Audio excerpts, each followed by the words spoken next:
Tigers baseball is presented by Fire Law.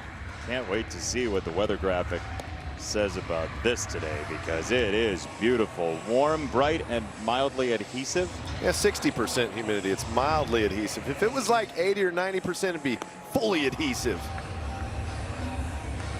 We're doing Band-Aid commercials now too. Tigers starting pitcher presented by Wallside Windows. Kader Montero on the hill. And he has been, I don't want to say a surprise part of this rotation, because they expected that he would help this team.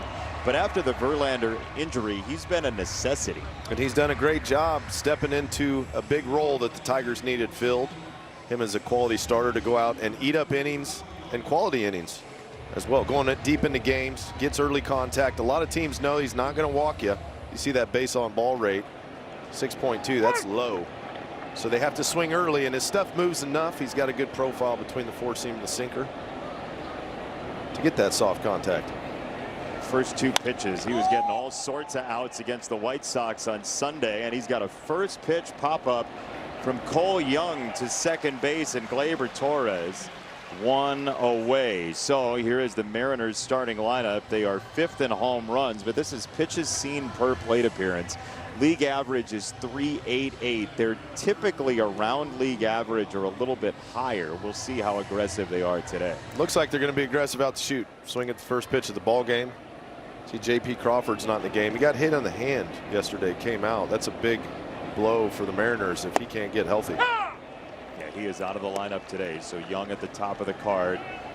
Colt Emerson is at shortstop. Wisdom's in the lineup at third because of that injury. Yep. Julio Rodriguez was 2 for 4, the 25-year-old who signed that $220 million deal a couple of years ago.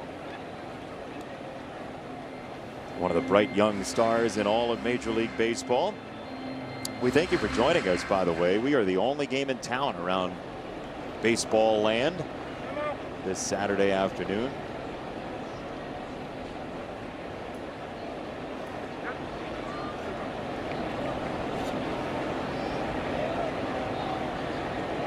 Two strikes on Julio Rodriguez.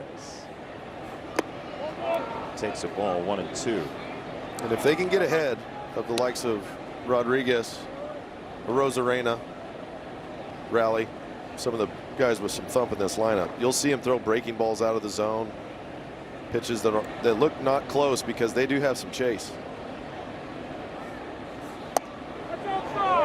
Willpower took over there. The chase rate is in the bottom half of the league for the Mariners, but Rodriguez's number is huge. He's at 39% chase out of the strike zone. Right. On the ground towards shortstop. It's a crawling McGonigal to ace him. Kevin got his man, 2 down. It's our All-State Good Hands replay. Dirks. That's how you wake it up on a day game. Ooh, they're going to challenge it. Challenge. Rodriguez gets down the line really well. Still good hands. Yeah, it is. Got jammed a little bit on the fastball. McGonigal gets across, gets up quick. Julio thought he was safe. But you see, this is a tough play because you got to come up and throw across your body quickly. McGonigal did just that, and it's close. It's really close. I think they might have. I think they might have gotten him. I think they did. This is one of those. Ooh. Is there enough to overturn? And I have been not even 50% on those. So I mean, there was a comment. There was a gasp from a crowd on this look that we're giving you. I mean, that's how close. But is it touching right there? Stuff. I don't think you can overturn that. Do you? It depends. Would I say you should overturn it? Probably not. But it's still up to the discretion of the replay room. Sure. Because I've thought at times, yep, that'll get overturned. It doesn't. I've thought at times that shouldn't get overturned. It does. It depends on when they say the front of his foot actually touched the bag. That's it. That's it. The ball's in the glove there. I don't know that he had taken that full step. And you can tell when the base starts to wrinkle. You know his foot's on it for sure when it starts to wrinkle.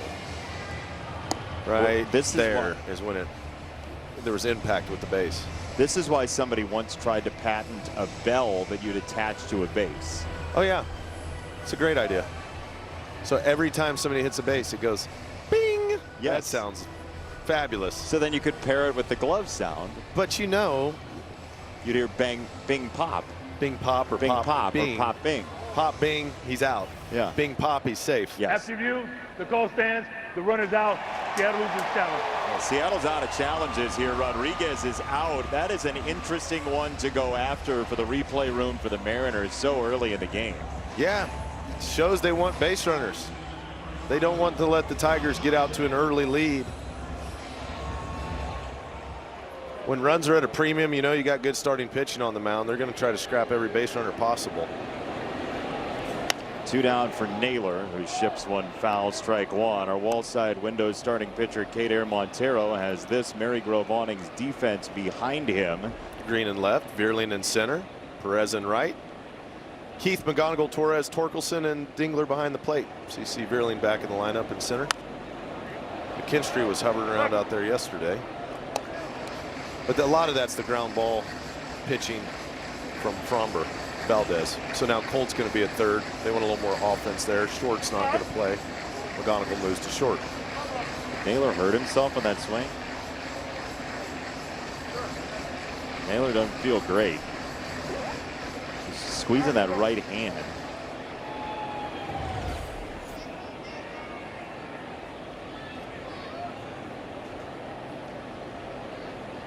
Whips it through the zone, kind of turned it over. I mean,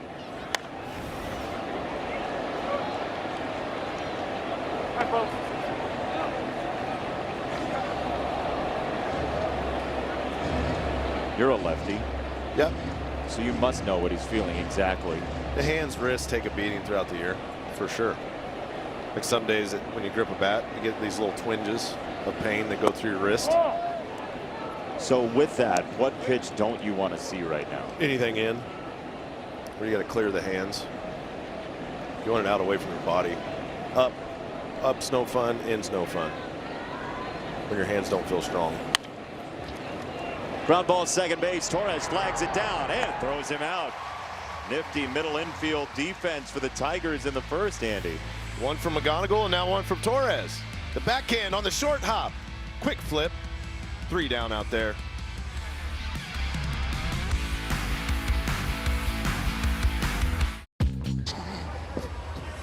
Tigers batting order presented by your Southeast Michigan Ford dealers. This is hard hit rate. Dylan Dingler, Riley Green above 50% for the year. Massive numbers. Kerry Carpenter 48% in shorter time. And Gleyber Torres's metrics don't stand out. They don't blink neon off the page, but he just collects hits. Yeah, it's trajectory too. He hits a lot of line drives. And also, they call it the magic stick. Some guys got it. Put it where the defender isn't, is the goal, Jason. I was truly hoping you weren't going to break out into song. First pitch, swing and a miss. Bryce Miller out of Texas A&M. He's got a wider menu than Andy's Steakhouse. He does. He's got like 7 different pitches, so you never really know what's coming. He does throw a lot of fastballs. I'd stick on the fastball, try to get a hit against the 4-seam early in a count, because he's got sliders, cutters, sinker, split finger, curveball, you name it. He's a 4th round pick of the Mariners 5 years ago out of Texas A&M in lovely College Station. Last year was a rough go for him, pitching around injuries. 18 starts, an ERA of 5.68, a fifth that was up there as well, fielding independent pitching, separate from, you know, those sort of like earthly results of batted ball luck or misfortune.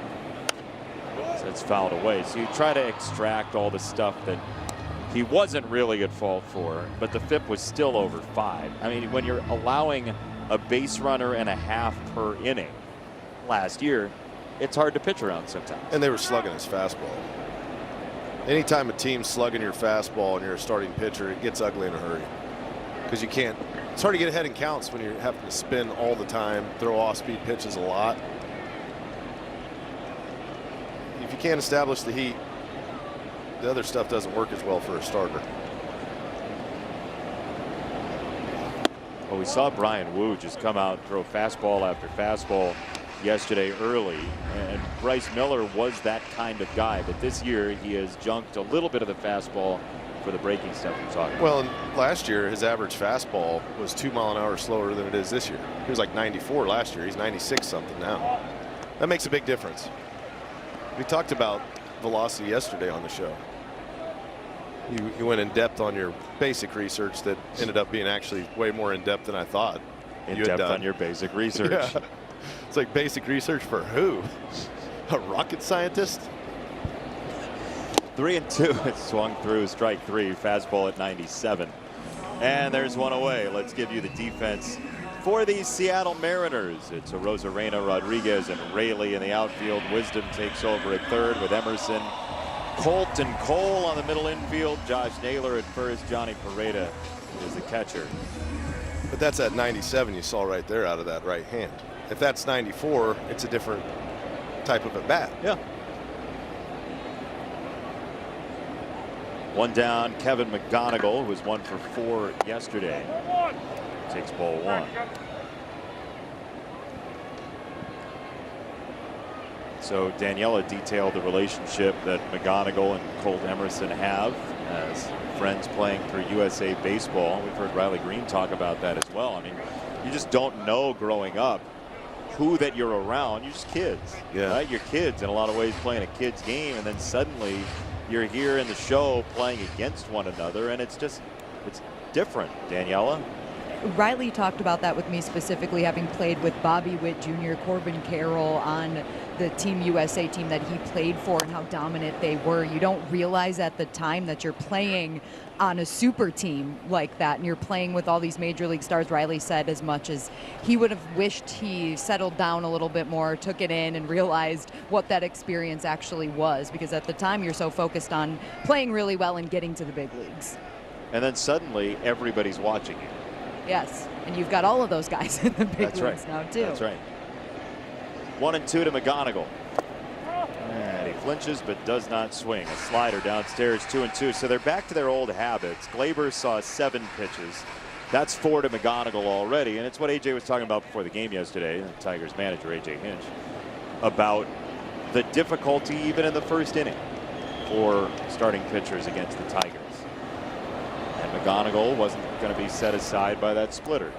Pressing at bats and stringing at bats together that are quality. The outcome doesn't always mean that the at bat was quality or non-quality. Say a guy hits a hard ground ball after seeing 12 pitches. Probably a quality at bat. Hung in there, was tough. Now, did he miss some pitches he should have hit? That may be up for question. But a lot of these at bats that you'll see when some of these star players, like a guy like Kevin McGonigal, if he's fouling balls off, you'll notice a lot of them aren't down the middle. They're pitchers' pitches. They're tough to handle. And you want to extend those at bats as long as possible, because he might throw you something down the middle, something you can handle. I always figured there was like 3 out of 10 at bats where it was going to be really tough. The pitcher was just going to be dotting and hitting his corners, throwing nasty stuff. 2-2 popped up back at second base. That's Emerson against McGonigal, and they connect again as friends and former teammates. 2 down. But you're saying 3 out of 10 at bats. And then he got about really 7 at bats. Out of 7 at bats, you usually get 1 pitch to hit at some point, and then the 3 at bats, you'll get a couple cookies, right? So to hit 300 means in those 7 at bats where they're not really dotting, you better do something special, and that means hit the ball hard 6 or 7 times out of 10, roughly, to get your knocks, because some of them are going to get caught. You thought I was the rocket scientist. Do you know how many numbers were in that sentence? This is why I don't understand when people say, oh, 3 out of 10 times. If you succeed 3 out of 10 times, you're a Hall of Famer. It's like, no, that math doesn't math in a ball player's head, because you need like 8 quality at bats to get to your 3 potential hits. So if you have 7 terrible at bats and 3 good at bats, you maybe get 1 hit. But you could also get a hit in a terrible at bat. You can, but they're not very, it doesn't happen often. Few and far between. You ever think maybe your issue was confidence? No, my issue with the game is you have to do a lot of things right as a hitter. Pitchers get away with everything. Oh, poor hitters. In the air left field, into the bad shot for Dingler. Yeah, into the batted shot, right. Hard line drive to left, caught. That's why baseball's tough.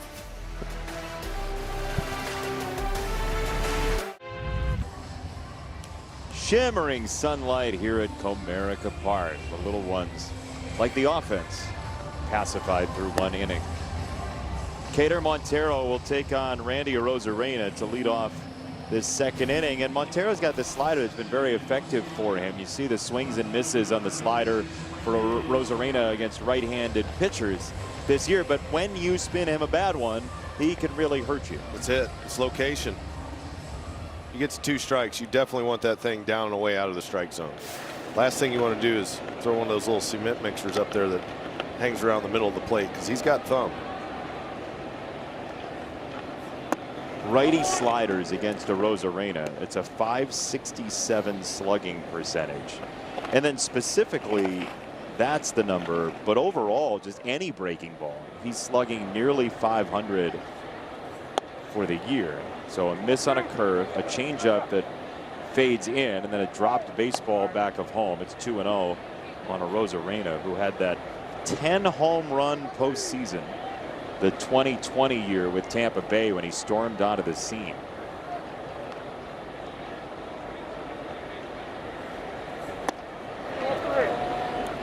Three and 0.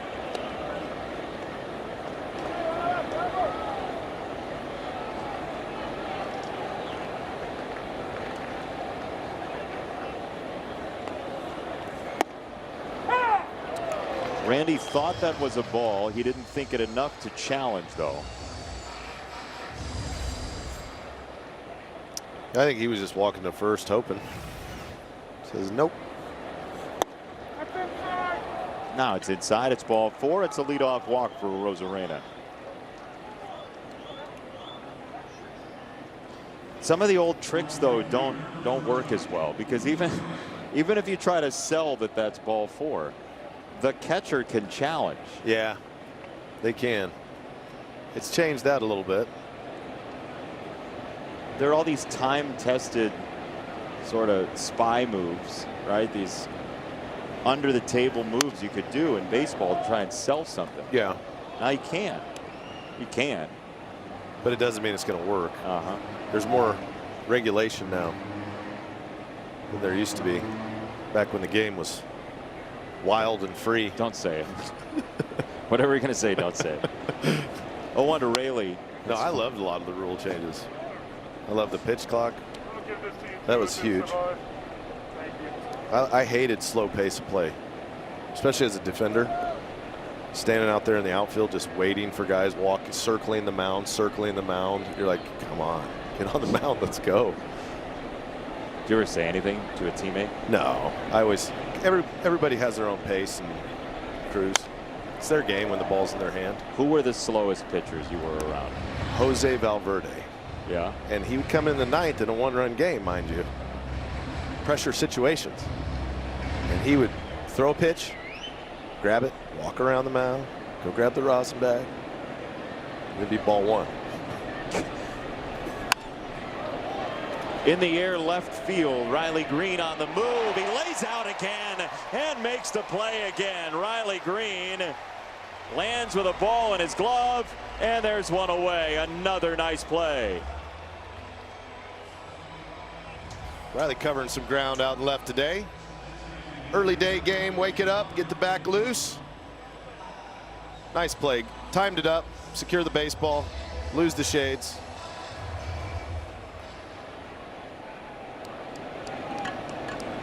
I thought that had a bid for a hit off the bat. It hung up a little bit longer than I thought it would. I agree with you. Just where the trajectory was and where Riley started, I thought, man, I don't know. He did a good job getting over to it. He almost made that play in the corner against the wall yesterday. Montero just almost fell off the mound on that pitch. A little crossfire. 2-0 on Canzone.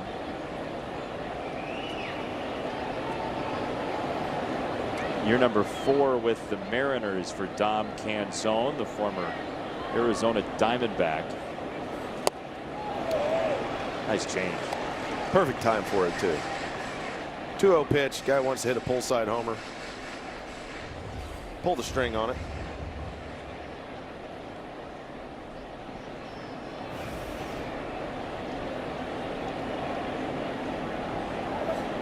Go to first. Arozarena is back. He is 18 for 20 in stolen bases this year. He was part of a double steal last night for Seattle.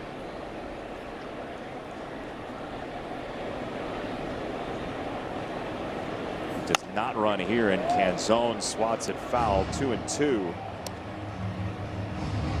Mariners come in still in first place in the AL West. They're 1.5 clear of Texas. The Rangers are playing better baseball now at 31 and 32.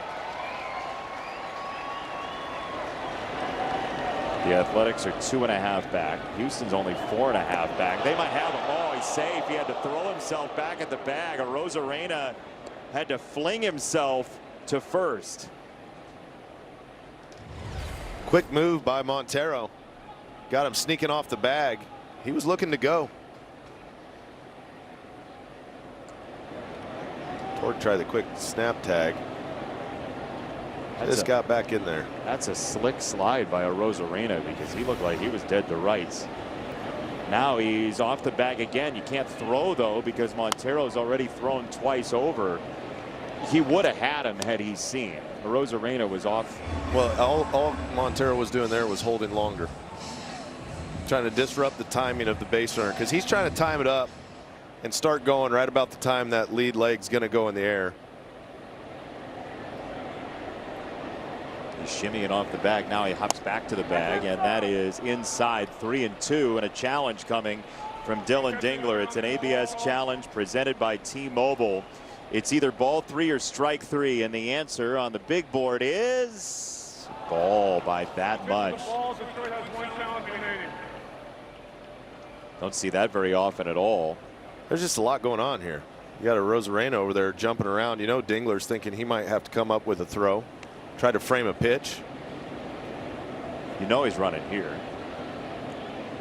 3-2. Oh, he's not. It's hitting the air center field.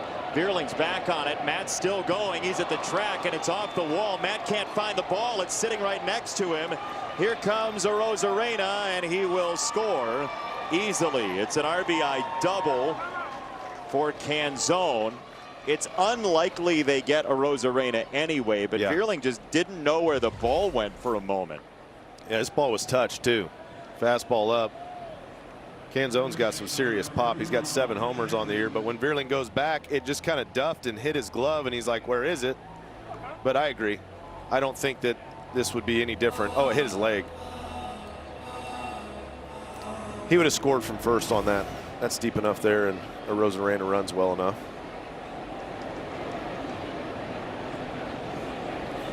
I imagine you're just so used to bounces that you see, and then when you don't find the ball immediately, it's got to be thoroughly confusing. Well, when it's at the base of the wall after it just hit off the wall, that's not the place you're looking for it.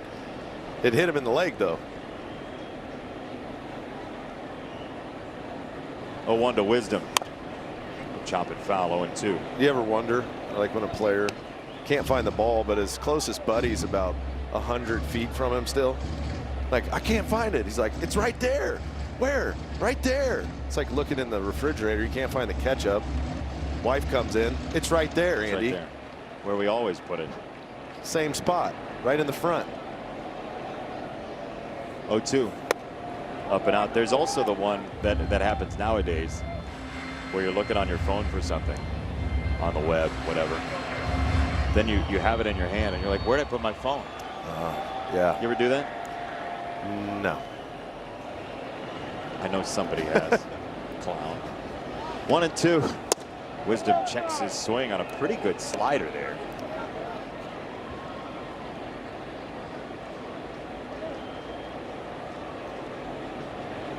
People do that, you know. I think they do. I think you're right. I'll give you that one. I just haven't fallen prey to it yet. 2-2 clobbered to center field. Vierling's back on this one, and he reaches up to haul it in. Canzone was halfway between second and third, so he won't advance. Yeah, that's an Adam ball. That ball was hit well too. Verlaine had to get back on it quick.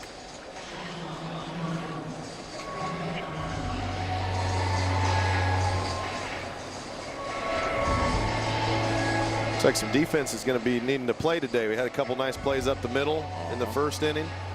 Riley Green made a diving play in left. Verlaine makes a nice play there to keep this to a one-run game so far. They're going to play Emerson the opposite way, in a major way. That's a strike called. But that's why we talked earlier in the season why defense is so important. Yeah. Because a game like this, a couple of those plays aren't made, could easily be 3-0. Instead, it's 1. Lifted left field. Riley Green is over, and he staggers in to make the catch to retire the side. Emerson is out. The Mariners get the first run. Kerry Carpenter will try and change the scoreboard when he steps in when you come back. So Kerry Carpenter homered on a slider last night. He's been seeing a lot of them. Teams have tried to neutralize his power with good breaking balls. The way to change what you're seeing is to hit it real hard. That helps. Make them think twice before they throw it, at least. The interesting thing was, as after he hit the homer, his next at bat against Brian Wu, he started him off with the same pitch that he had hit out, which is pretty rare. And it shows that we have more confidence in you not doing that 2 times in a row than we do throwing you the fastball or the changeup. Right, which suggests that they're pretty entrenched in what they're going to do. That's a splitter. That's a devil splitter, by the way. The one that's inside to a lefty that you think you're going to hit a homer on, and then it just disappears. That's a tough one. Out of hand, he's like, ooh, middle end fastball. Oh, back foot splitter, and now Paredes under attack. It's a ball and 2 strikes on Kerry Carpenter. But notably, to your point, he hasn't seen a fastball. Some teams just say, yeah, we're not going to do that. We're not going to throw you a fastball near the zone. They threw him high fastballs yesterday, but not close to the strike zone. Yes. Yep. Make the hitter make the adjustment.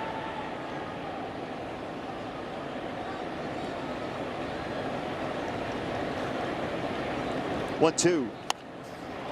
Kerry Carpenter gives it a ride down the right field side to the corner. It goes, and it's foul. Boy, that is easy power sometimes for him. He just flipped it out there, and it nearly was a homer. He does a good job keeping his weight back on off-speed pitches. On a split like that, his hand stays back, gets the barrel out in front of his body, and there's enough at the end of it, strong hands, to carry the wall.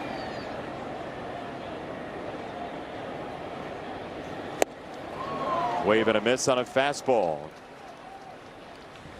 It's tough after they dial up the split, the breaking ball, to come back with 97. You see how they want to pitch him, sliders and off speed. There's a split down. Goes back to a little slider down, didn't miss big, and then there was a foul ball that would have been a home run for a split right before that pitch. Slow him down to speed him up. Here's Riley. I don't know how in the world you hit that splitter from a right-hander that comes in on you for a lefty. That you can't swing at that one. It's under your bat every time. Just the angle of your bat's not going to allow you to get down to it. Some of the best pitchers' pitches, you're not going to do anything with ever because they're balls. That's it. They ain't strikes.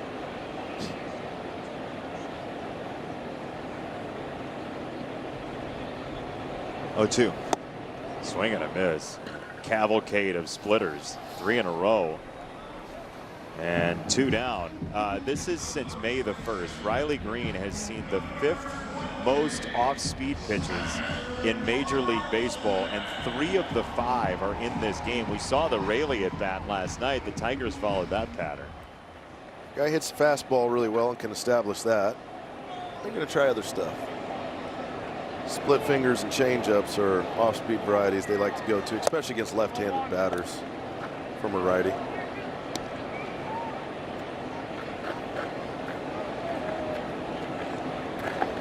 In this league more than ever, they'll do it until you hit it. Yep, as they should. I never understood when, you know, a guy that you see he just can't hit a breaking ball ever got a fastball. But teams, it's because there's like this subconscious part of you that says I have to throw a certain amount across the board, and maybe I'll throw them an extra couple breaking balls, but I'm not just going to throw 4 or 5 in a row.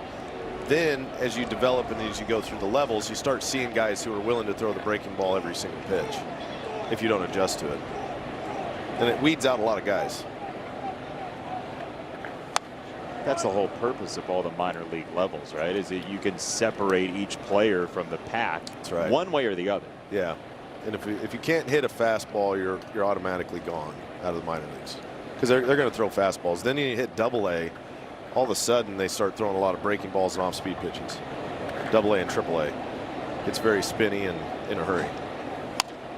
And then you get to Triple-A nowadays, and it's not as many veterans as when you played. But when you were coming through the minors, correct me if I'm wrong, but it felt like it was a lot of veterans who you go, I should be able to hit this, but I can't for some reason. Yeah, just little sinker away, little cutter in, change up, and a breaking ball. And they just hit spots, manipulate the zone. I did pretty good in AAA though. Swing and a miss, strike 3. But here in the majors, it's a souped up version of what you're talking about. Boy, is it. You see that right there in the major leagues, 98 up, day after day.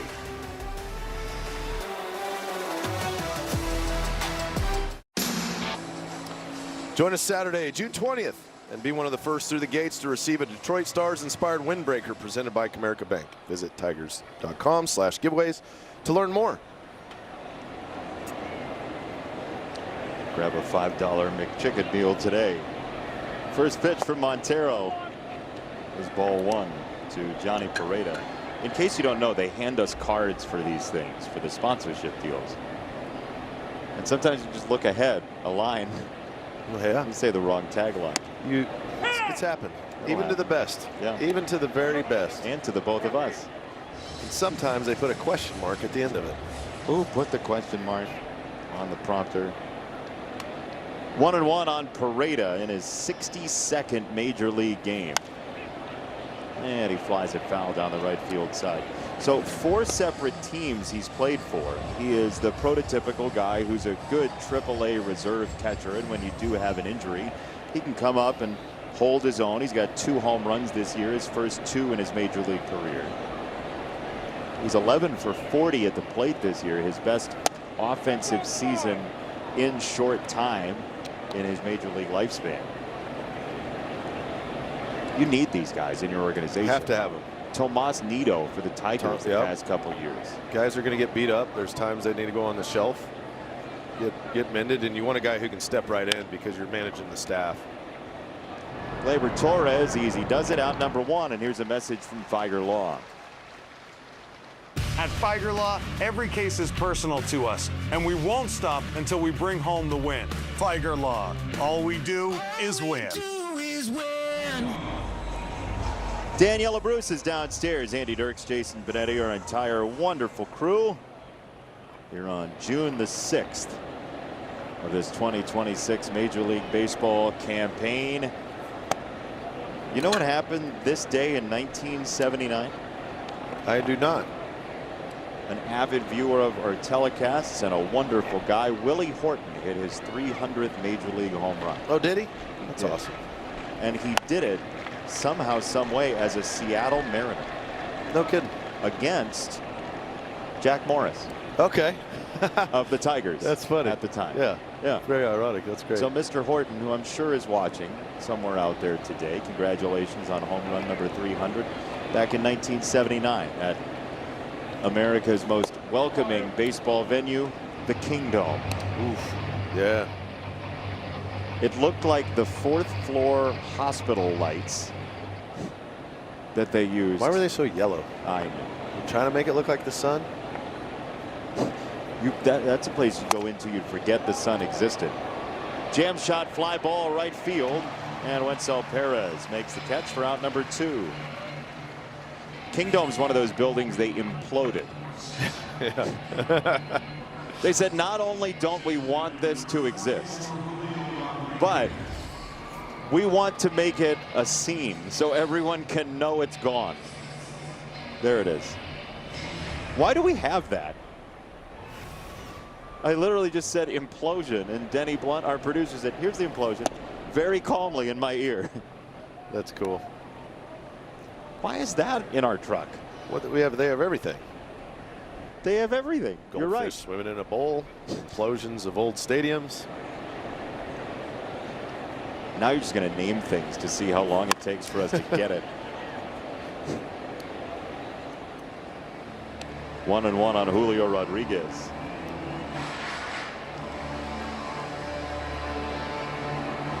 They were this close to their first World Series last year. This close. Knocked out the Tigers, who were this close to going to the LCS. That was a wild and wacky AL playoffs last year. It's 1-2 on Julio Rodriguez on a slider. Cater stuff starting to liven up, getting ahead in counts. Had a little command issue in the second, but worked through it. He's right back on it. That's a good spot for the knuckle curve, down and away from Rodriguez. That's where you can get him to swing and miss. He'll chase down there.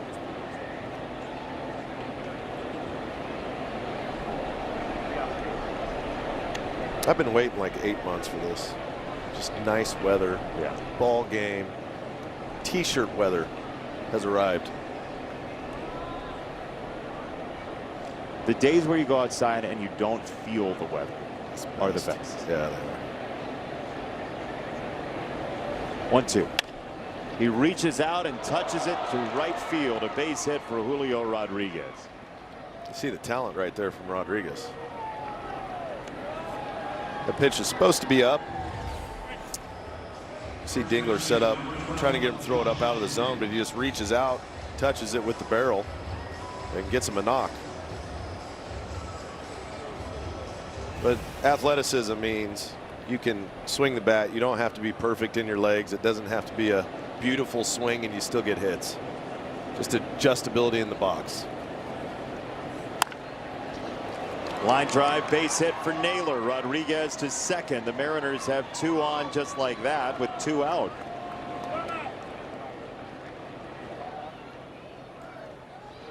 You get to the heart of this order, these guys can hit. You see a first pitch slider, he's not waiting around. If it's a strike, he's going after it. And this is where you got to navigate your way through some of the slug in this Mariners order once you got a couple guys on and a power threat at the plate. You know that the breaking ball plays if it's down and away as a ball. You don't want to leave one up.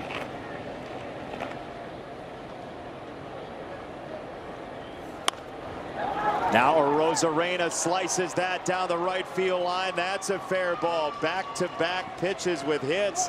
Naylor and Arozarena. Here comes Naylor around third. He is safe. He was chug-a-lugging to the plate, and Naylor just barely got in there.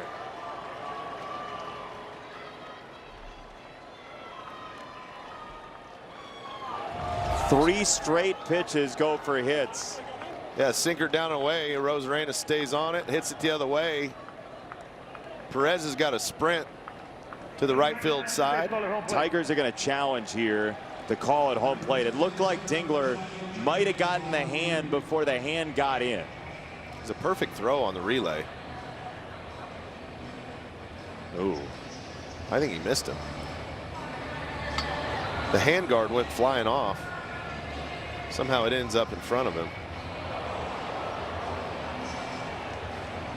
Yeah, no, I think that's going to be a tough one to overturn. Ooh, did he get him on the swipe tag? Close. It's really close. I mean, he was carrying that thing on the way around third base. And then it just left his hand. I don't know. It looked like he might have flung it at him. Yeah. I was wondering real time is that kind of obstruction call or something there? I mean, it's not a bad idea to try to gum up the works if you're allowed to do it, but he was carrying that I don't think thing. you can throw equipment at other players. I would say that's probably illegal somewhere in the handbook. This is where, did the lace get him? Yeah, did he get him on the top of the hand or not? That's really close. After review, the call stands. The runner is safe. Detroit loses the challenge. Interesting, though, with the equipment. I've never seen a piece of equipment go flying at another player who's trying to catch a baseball and put a tag on it.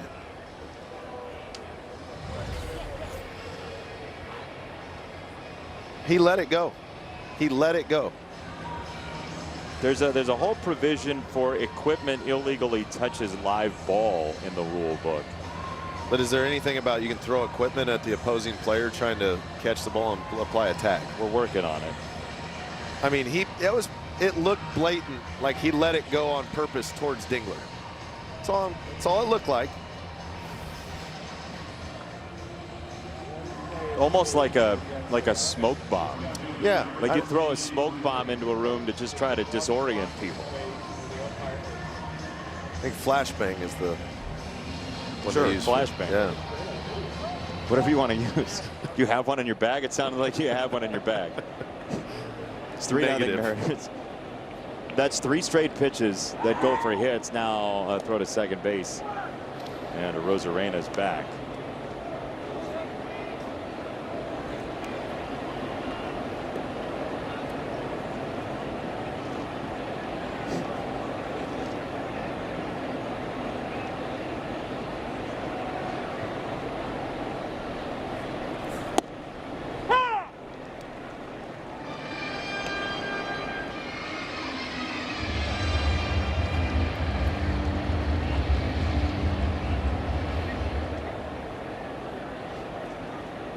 Rayleigh can hit a fastball.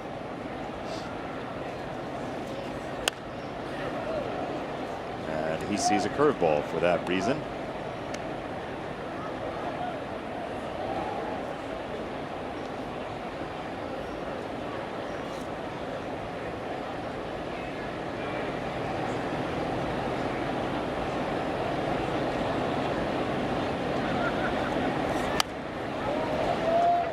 So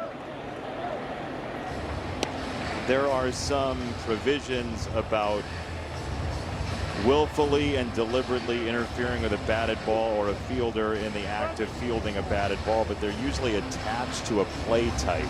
Yeah. Like interfering on a double play situation. I mean, there's no way it would be legal to throw something at an opposing player at any. You wouldn't imagine so. No. But it was pretty sly. If he did do it on purpose, I don't. He kind of who knows, right? He kind of did when he let it go, though. It looked like there was a little intent there, because he's holding on to it until the last moment and happens to just throw it perfectly at Dingler.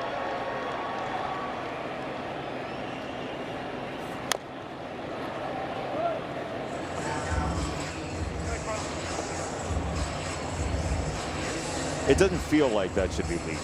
It feels like if it pops up again, somebody's going to say, you probably. I feel like if you're in the backyard and you're playing, you know that's illegal. Like the kids would be like, you can't throw that at somebody and interfere with the play.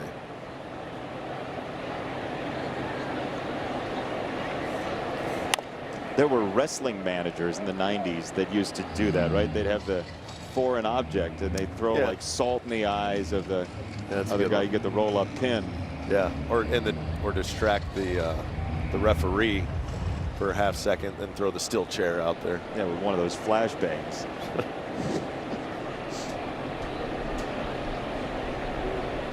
One and two.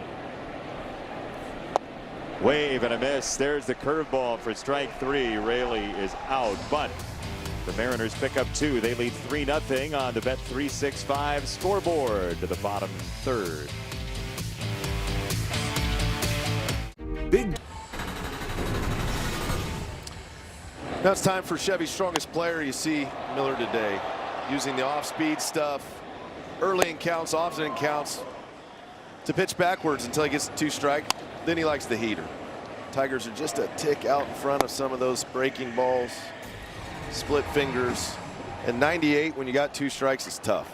You're setting back a little bit. You're waiting on a breaking ball, and it gets by you. 3-0 with that, the score, as Bryce Miller fires in a strike again to Colt Keith this time. He just doesn't walk very many people at all, Bryce Miller, in this current version of himself. Commands his pitches.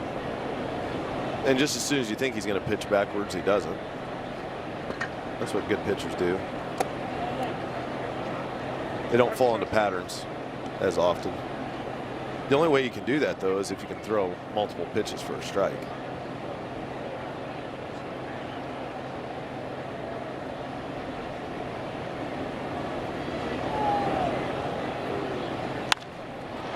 That ball's tomahawked to the alleyway in right center field. Extra bases on the way for Colt Keith. He's got second, now third on his mind. He's well on his way and in there, standing up with a triple. One of the best ways to start a rally. Hit a baseball out in the triples alley. Colt Keith does just that right out of the box. He knows he's got it. He's going to hustle around. He's going to make sure he hits second base. Watch this sprint line finish. Keep it going. Standing up easy at third.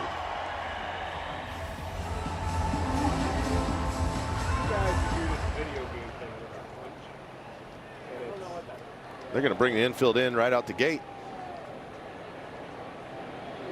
Nobody out. First pitch upstairs to Matt Vierling. That's an interesting play. You're up by 3 runs. Yeah. You got a good guy on the mound. Because if Vierling can squeak something past an infielder, even if he doesn't hit it good, it can extend an inning.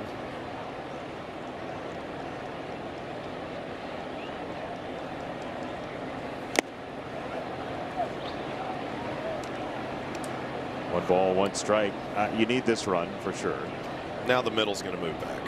I was wondering why they were jamming the infield in. Now they're going to move back, play for an out.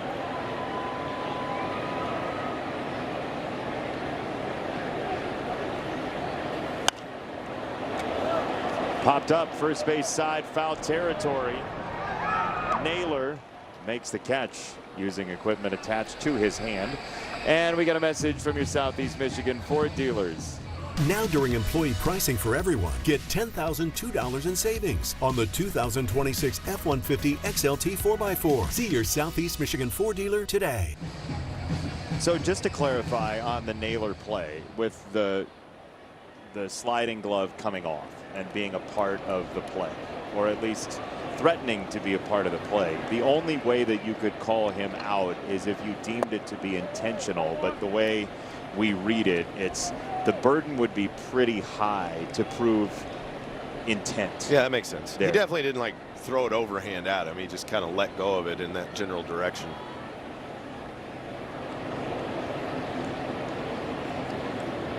Want to know on Wencel Perez. If it's unintentional, you treat it just like the helmet coming off at second base or the catcher's mask, whatever it might be. He's carrying it on the way. He now flung it right at him. That looks like he threw it. Yeah, he did. Come on. That's insanity. But who's going to see that live?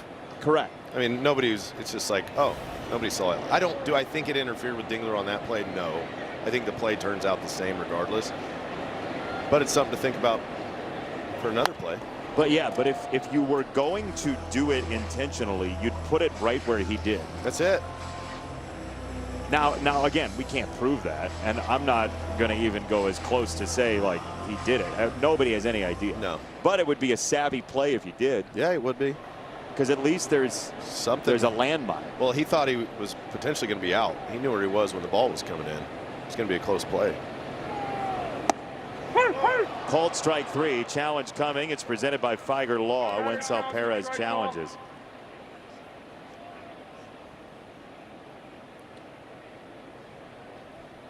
It's a strike. The pitch is a strike. Detroit is out of challenges. Tigers have used their challenges, and it's the 3rd inning. That's rare for this team.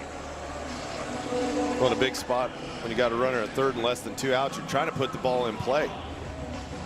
Miller does a nice job pitching around contact there.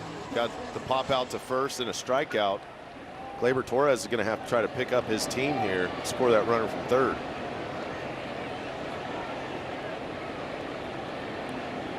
With 2 out, first pitch, a strike.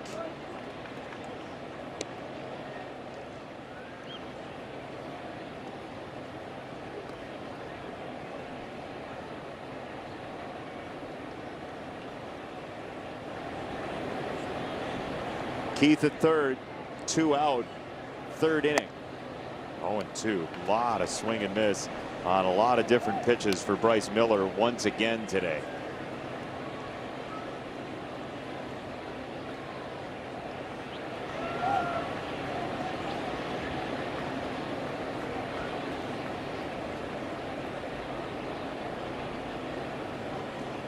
Oh, 2. He got him. Inning over. Foul pop and 2 strikeouts. And Bryce Miller is through 3. Colt Keith stranded at third. Chevy. Join us June 9th through the 11th. Tigers take on the Twins. Tickets start at just $30. Get yours now at tigers.com/tickets. Minnesota will come in. The Twins are playing good enough baseball to be involved in the AL Central. They're 6 back of first place Cleveland, who lost yesterday to the Texas Rangers. The shadows dissipate with ball 1 to Canzone. Upcoming schedule is brought to you by Bet365. And that's what's on the way for the Tigers. That long homestand at the end of June should coincide with great weather. 3 series homestand. Yankees coming to town. Maybe Aaron Judge-less with that rib injury that has him on the IL. Bad for baseball, good for the opposition. That's right. They're still 11 over. They have played great baseball. The Tigers will see the Yankees twice before the first half ends. Here's a long fly ball. Veerling is back at the track and the wall, and once again center field power for Canzone. This one leaves, and it's 4-0 Seattle.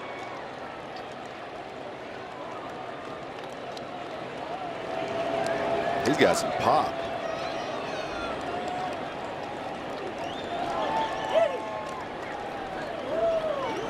That ball got up and out. It's not a small feat to hit one out to center at Comerica Park. Similar pitch, up and away. He likes that. See the coil, the load, powerful swing, stays through the baseball.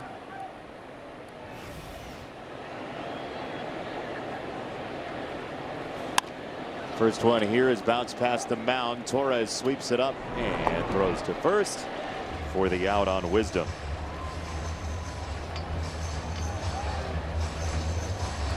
Colt Emerson coming up. We talked about the upcoming schedule. The Mariners tomorrow. There's that off day again on Monday. So 6-man rotation doesn't make a whole lot of sense right now, Daniela. Yeah, that's exactly it. And the Tigers and A.J. Hinch just looking to get their guys healthy. A.J. talked about it today. When you look at Justin Verlander, Tarek Skubal, Casey Mize, even Kenley Jansen, all looking at rehab assignments, getting closer to being back in the Tigers rotation. He said this is a dilemma that they expected to have at the beginning of the season, and good problems to have. They don't want to get too far ahead of themselves, but everything's on the table right now, and they're going to weigh that as these guys start to get healthy. It's a good problem, but it also does need to kind of figure itself out, because you do need all the mouths to be fed. Yeah, get enough innings for the right guys. And with Troy Melton in the mix, Cater Montero obviously stepping in when Justin Verlander went on the injured list, and he's done a great job since then. So definitely some options, and like you said, good problems to have, but definitely things that have to be puzzle pieces that have to be put together. Sure, and you have to make sure you have the right guys to win games in the moment as well. As this popped up foul, third base side, Keith is over to make the catch. And what I mean by that is the Tigers have this urgency because of the hole that they've built for themselves, and A.J. Hinch knows that you have to have the guys who are the most ready right now. You're playing with a very small margin. Yeah, you don't have time to let a guy figure it out and build up in regular season play right now. You need him to be effective right out the gate. The numbers just require that you put together a bunch of series wins in a row. That's where you are at this point, and that's why it was so encouraging to see the 4 wins in a row, because you're going to need a couple of stretches like that before the All-Star break to make yourself viable at the deadline. That's right. Got to get in contention. You got to feel like you have a reasonable chance to make the postseason. Yeah, or else there's too much on the line to not go out and try to build something more. Yes. Tough decisions. It's in part because everybody else in the league is using that deadline to go do something for their future or for now. If you're left doing 0, people look around and say, why? Yeah, because it could be bad for this year and following years. Yeah, so the middle ground ends up being the most tantalizing position, I would say, in the American League this year, because of the chances to make the wild card. And do you feel like you have a roster who's going to be strong down the stretch? Yes. And I think the Tigers do feel that way when they're healthy. They have a very good roster. But you can't have to play 700 baseball after the deadline to make the playoffs. Even a great roster, you can't expect it to be that, right? No. But, I mean, you wake up this morning and one of the wild card teams in the American League would be under 500. Yeah. So that's, I mean, there's a siren song there, like, come to us, try to buy at the deadline. And that's into right center field and a base hit. So, you know, I don't even mean that in just the context of the Tigers. The entire American League is going to be fascinating in determining who buys, who sells, and who does nothing at the deadline. Yeah. But you got to play, you got to see how June unfolds here. This is a big month for the Tigers. If they can come out of June feeling good, healthy, winning a lot of ball games, prospects are high for a playoff run. If June is mediocre to lackluster, that's where it's going to get chancy. Harder to make decisions or easier to make decisions. Either way. Yeah. The worst, not be the decision. the hardest thing is if you're playing pretty good but not great. Yep. Cole Young hits one to right field. In the air, it's Wencel Perez waving to make the catch, and he finishes off a lucrative inning for the Mariners on the Canzone homer. 4-0 Tigers trail. The name of our... If the Tigers score 3 or more runs in this game, you can visit a participating Arby's location tomorrow and receive a free small order of curly fries. Jason, did you bring a glove to a game when you were a kid? Yeah, I think I was guilty of that. Yeah, I think it's a good move. We had the Midi Awards earlier, and the people who brought gloves seemed to fare better when the ball went in the stands. For sure. Did you ever bring an enormous chain to wear around your neck? I did not. As a kid? You remember the first baseball game you went to? Major League? Yeah. It was probably in St. Louis.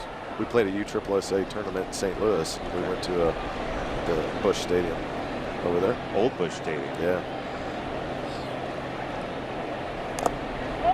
Check swing and a foul for McGonigal, 1-1.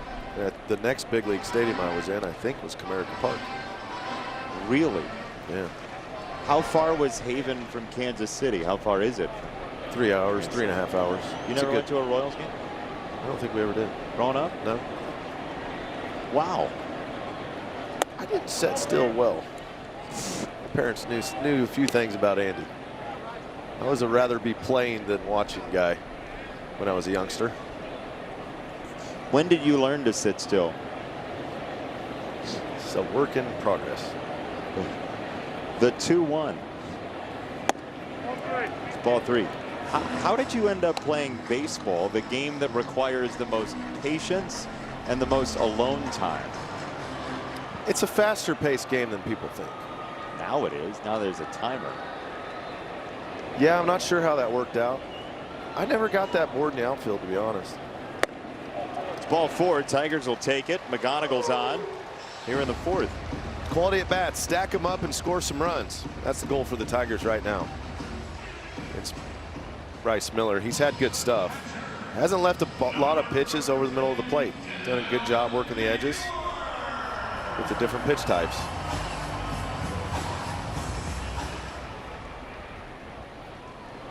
But that can change. Maybe right now, Dylan Dingler. First pitch swing, high fly ball, left of center. Rodriguez is back. He's at the track. He makes the catch. That is a very deep part of the ballpark out there, and the cavernous Comerica Park swallows a possible home run.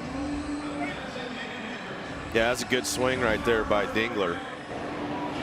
But like you mentioned, he hit it to the deepest part of the park in left center.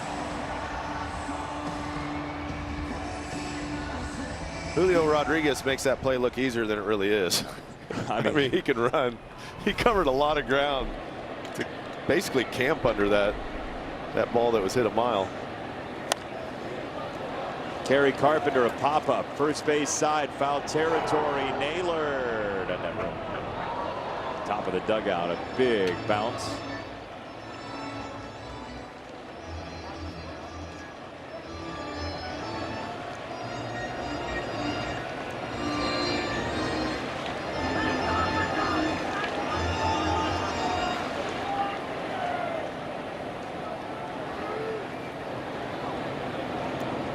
Six strikeouts for Bryce Miller. Our Home Depot working on a win. The Home Depot working on a win is the swing and miss for Bryce Miller. He's got 12 whiffs on 3 different pitch types.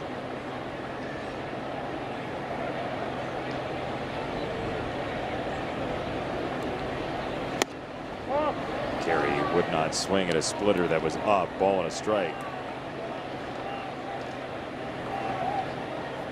8 homers this year for Kerry Carpenter after some prolonged time on the injured list after running into that sidewall in Kansas City.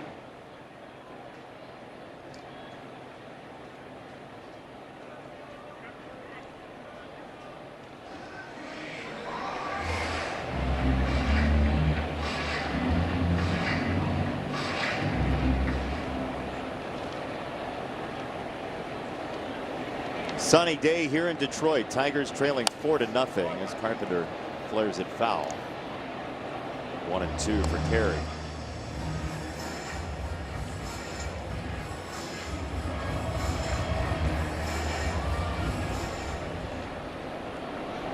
His 2-strike counts against the lefties at times is where he's want to sneak that heater in after they foul off a few of his other offerings.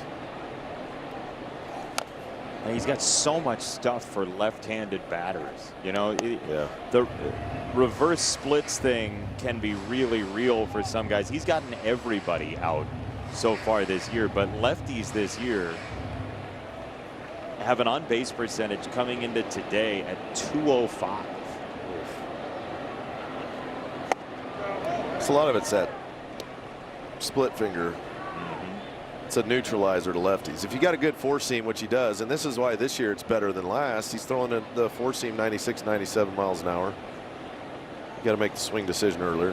Then it gets you out in front of the split. Then he can throw the back foot slider, backdoor breaking ball. 2-2 to Carp, and he shuttles that down the right field line, foul again. He has at least flickered danger on the radar a couple of times for Miller. He'd have 2 homers if it was a cricket stadium. Have you been watching after Bazana came through? I actually looked up some YouTube highlights. It's an interesting game. 2-2. Well, get ready because we're going to Cleveland on the next road trip. So get all your cricket stuff ready. He's seen a smorgasbord here. Slider, splitter, slider, fastball. Yeah, splitter, you just slider. think it's going to be something soft here, 3-2, after throwing a fastball. He went back to the fastball, but that's the point, right? He's thinking that it's going to be slow. He is definitely a look fastball guy and adjust. You try to guess against him, you're in trouble. Too much stuff going on.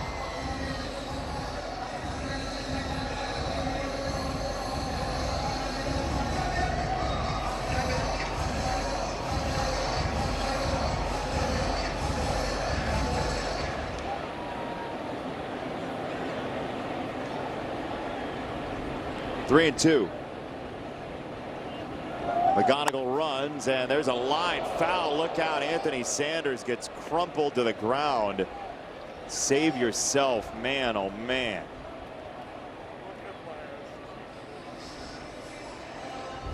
Looks like he's all right.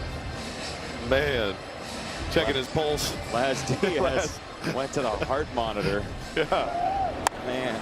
You see that thing buzz right by the tower. He just hit the deck. There was no trying to look cool at all. This is just get out of the way. Yeah. Oh.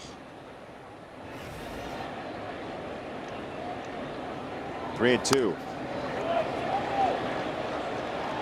That's my least favorite rule change. Having to stay in the coach's box. He's like, I don't know what happened after the ball was hit. I was not watching. How did it go out there? He might have said, I'm not going to help you on this next pitch. I'm too busy trying to get my heart rate down.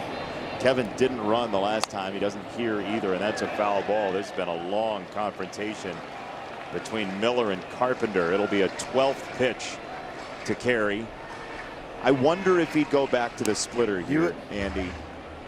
You would think at some point he will. He doesn't want to walk him. This is what you run into when you got a guy like Riley Green behind him. He's really trying to just throw strikes and keep him off of hitting a home run to right. Like, those are his goals. Throw a strike that he can't hit a home run to right. I feel like he thinks he's a little behind the fastball because he is thinking about the off-speed offerings. He's roasted the breaking ball and the split foul for homers on the pull side already. 3-2 again. McGonigal runs. That is ball 4. The throw doesn't matter. It's a walk. And we're going to get a challenge here. So you have to play through on that situation. I'm shocked they didn't make a call at second base whether he was safe or out. The catcher is challenging the ball call. I didn't see any signal at second base to say whether McGonigal was safe or out.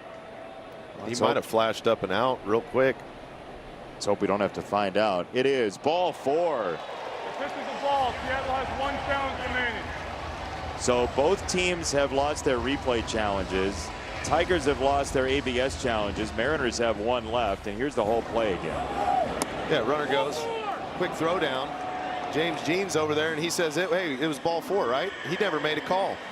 So even if you wanted to challenge the one at second, what did he call him, safe or out? He didn't call it. So the right thing to do there is call the play at second base. Yes, play it through.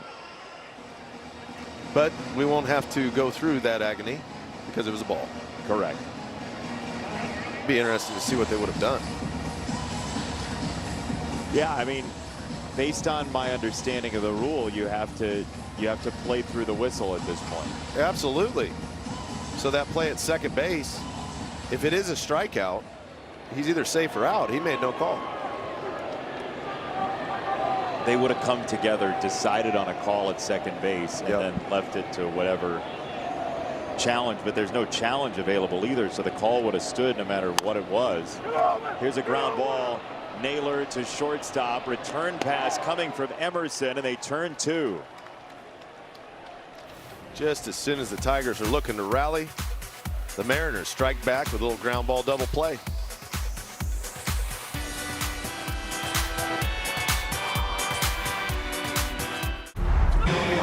Stream Tigers baseball all summer long for just $19.99 a month on Detroit Sports Net, presented by Bet365. Subject to national exclusivities, terms and conditions apply. Subscribe by visiting tigers.com/Detroit Sports Net.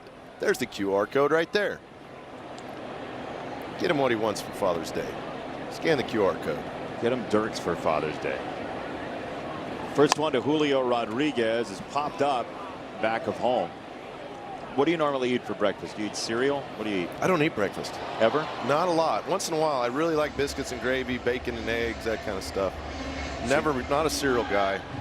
You've never had peanut butter toast back in the day is what I ate a lot of. Peanut butter toast? Yep. That just toast with peanut. What about a hot dog? I would eat a hot dog for breakfast. I just don't eat a lot of breakfast. Check swing, wave it off. So what are you, never cereal guy? You've never had Julio's? I've not had Julio's. You haven't? What about pizza? I've eaten pizza for breakfast, for sure. Yeah, absolutely. Right out of the fridge, cold. Might be better that way. High in the air. first base side. He does have his own cereal. Julio's is what we're driving at. He's got his own official cereal. Our Comerica Bank game summary, our story so far, begins with the Mariners scoring in the second inning. Dom Canzone, an RBI double. Josh Naylor, Julio Rodriguez, Randy Arozarena, all with hits in a row. Naylor goes flying at the plate. So does his sliding glove. And the Mariners score a couple of times in the third. That was the big inning with 3 straight hits, creating a couple of runs. Oh, boy. Oh.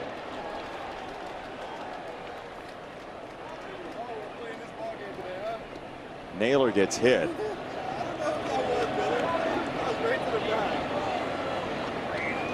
There's a smile and a chat with Dingler. He's processing. Yeah. All the information. Huh. He says. Let go of that one just a little late. Got him on the shoulder. Good. Up and in. It didn't hit him in the head, is what I'm saying. Right. Better. No, I know better what you're saying. Shoulder. Yeah. Yeah. He's going to take a minute at first base, collect himself. Looks like he's good to go.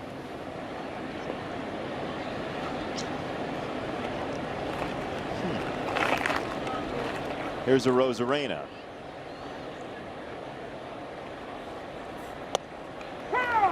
It's a strike. You know, there's all that stuff about signs in the postseason too, in that series. Yeah. Just as context, I don't know what just happened there, whether that was whatever that was. But the arc of history is long. It is. Sometimes longer than it needs to be in baseball. Who knows? Spices up the series. Yeah, it does. 2 strikes on Arozarena. And a chopper to shortstop. McGonigal for Torres. The turn is 2. Yeah, it is. And Naylor's going in hard, too. We got some baseball to play yet today, boys. Things are getting a little spicy around here. McGonigal on the turn. Quick turn from Torres. See you, Naylor.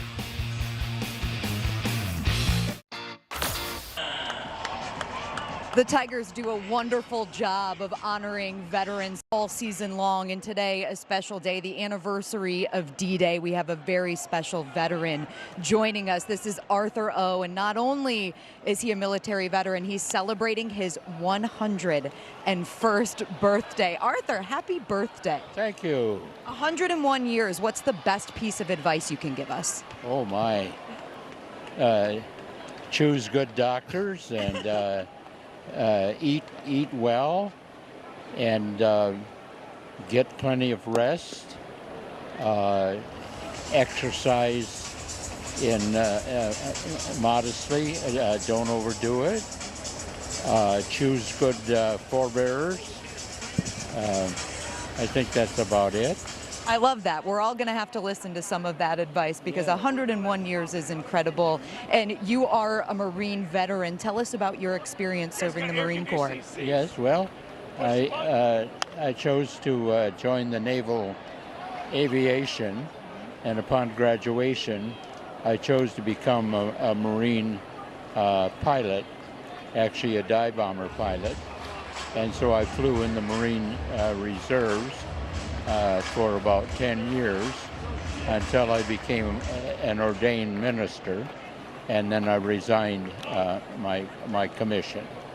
But I did fly in the Marine Corps in the reserves and on active duty in the summertime for quite a period of time. I was attached to the Naval Air Station, Grosse Ile, Michigan. Well, most Americans, if not all Americans, know the significance of D-Day and what that meant to our nation's history. As somebody who lived it, who served during that era, what does it mean to you? Well, it means quite a bit to me because I had 3 high school buddies who lost their lives on D-Day. So that fact means a great deal. I was in flight training at that time, so my life was, in peril in flight training to be a dive bomber pilot. But they were, in Europe and lost their lives on that particular day. So that day means a lot to me. Well, we're thinking about you and your friends that were lost on that day, Arthur. Today, you were honored here at the Tigers game. Dan Petrie presented you with a custom jersey. It's got your last name on it and 101 on the back. What was that experience like for you? Well, I've watched Dan Petrie from where I live in northern Michigan for many years, and so that's quite touching for that to happen and to meet him personally, and it will continue to feel that way. So I felt very honored for that to happen. Were you surprised by the jersey? Oh, yes, I was. I love it. I did not expect that at all. Well, I'm glad we could surprise you and the Tigers could provide you with a beautiful day at Comerica Park. Thank you for your service, Arthur, and happy birthday. Thank you very much. And go Tigers. That's right, go Tigers. Jason? What a marvelous human being. Arthur Orville Van Eck, Captain Van Eck. You're supposed to say when people are later in life that they don't look a day above whatever. If we all could look like that at 101 and be as sharp and lucid and fun-loving as he is after everything he's lived through, the world would be a better place. My goodness, 101 years old, and he is sharp as a tack. Still doing it.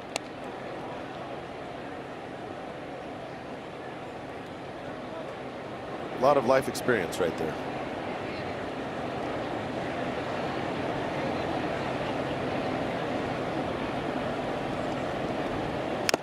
Two and two is clipped into the glove of Pareda. That's strikeout number 7 for the Tigers, and it matches a season high for Bryce Miller in strikeouts. He's used that split to good effectiveness against the left-handed hitters today. Paired that with a fastball. It's upper 90s. 2 out for Veerling, and that takes a ball up. This Mariners bullpen coming into this series had been nails as well, so a 4-0 lead. 73 pitches deep for Miller. You figure he'll at least, unless something changes, go into the 6th and try to finish off the 6th, if not beyond. 1-0 to Veerling. Yanked that one 2-0.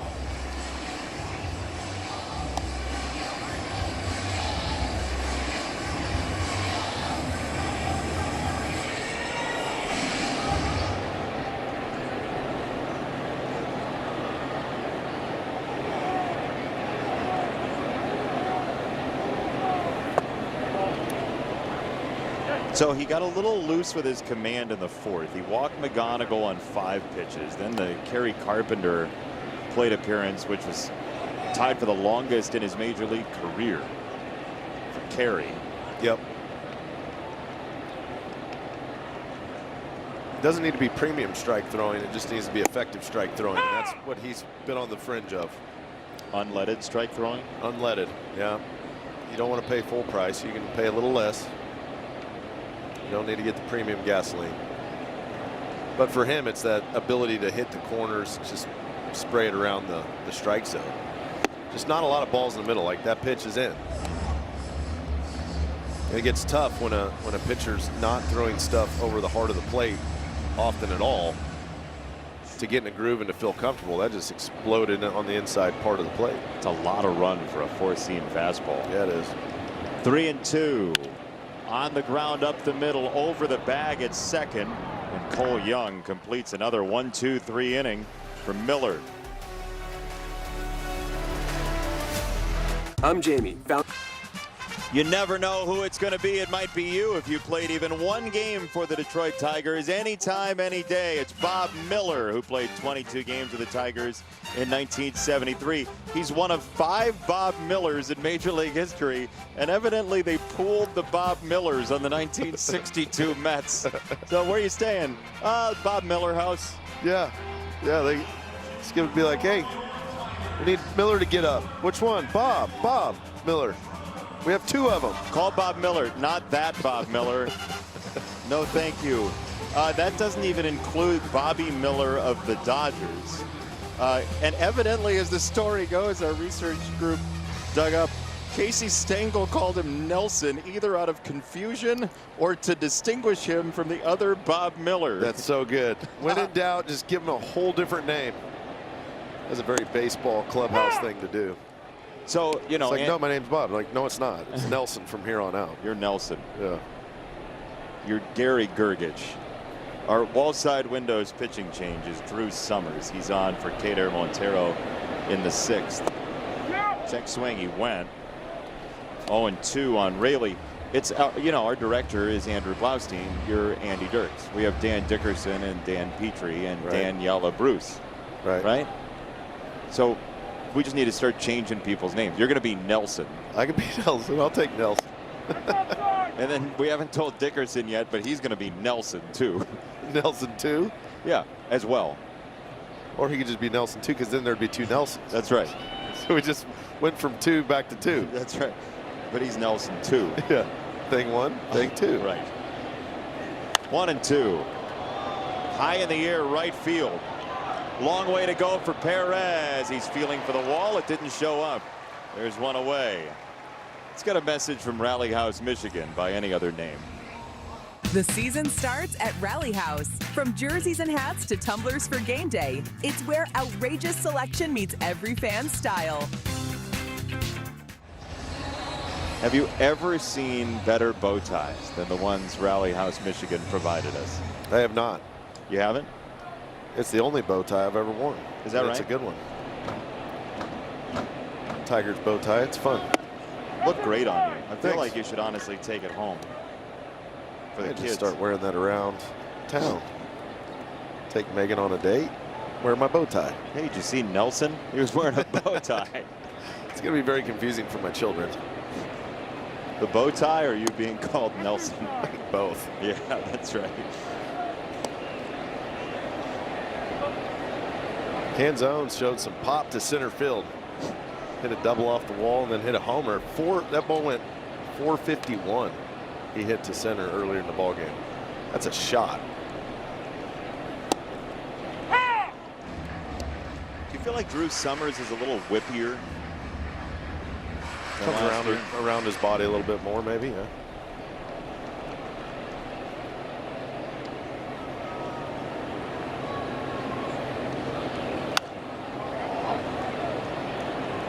That's what happens. You 2 extra base hits, they bring in a lefty for you.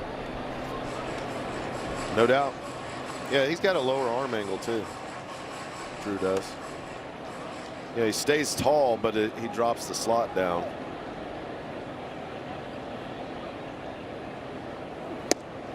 Strike 3. Well done by Summers on Canzone. You can see where this would be tough on a lefty. Coming from a sidearm delivery, throwing the sinker in after he throws a few sliders, you're thinking the ball's going to spin away from you, and it just stays put.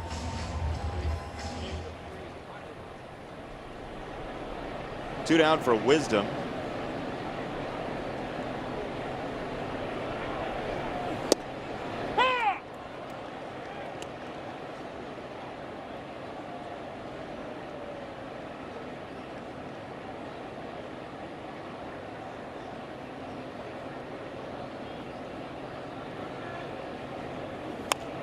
You never know who's going to be tuned in on these day games, by the way. Got a nice message from our pal, the great hockey announcer and horse racing enthusiast, Eddie Olczyk, earlier today, who was admiring the bow ties that we had on during the Metro Detroit GMC. They grab attention. Bow ties definitely grab attention. You think that more of the population should wear bow ties? I don't know. I think the uniqueness of it, because less people wear it, is what makes it fun. You could say Drew Summers tied the Mariners in knots in the 6th if you wanted. This pitch definitely did.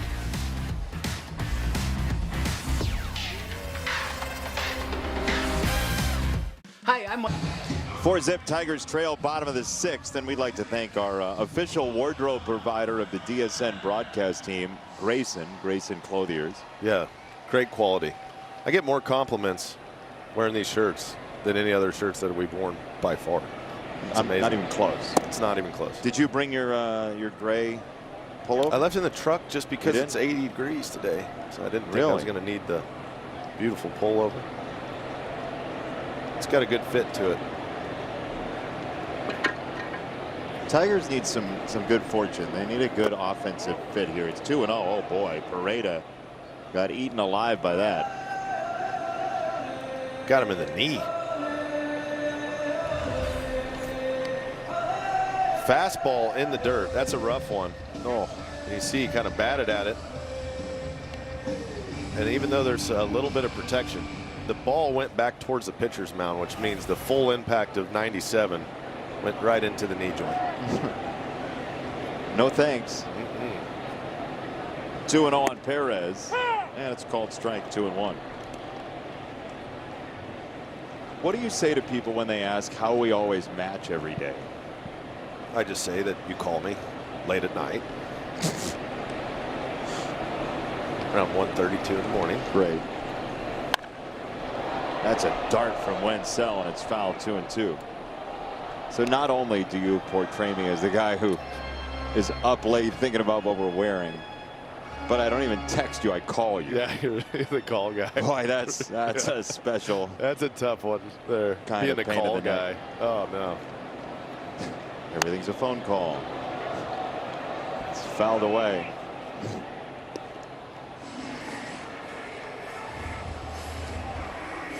It feels like, though, it took too long for summer to get here.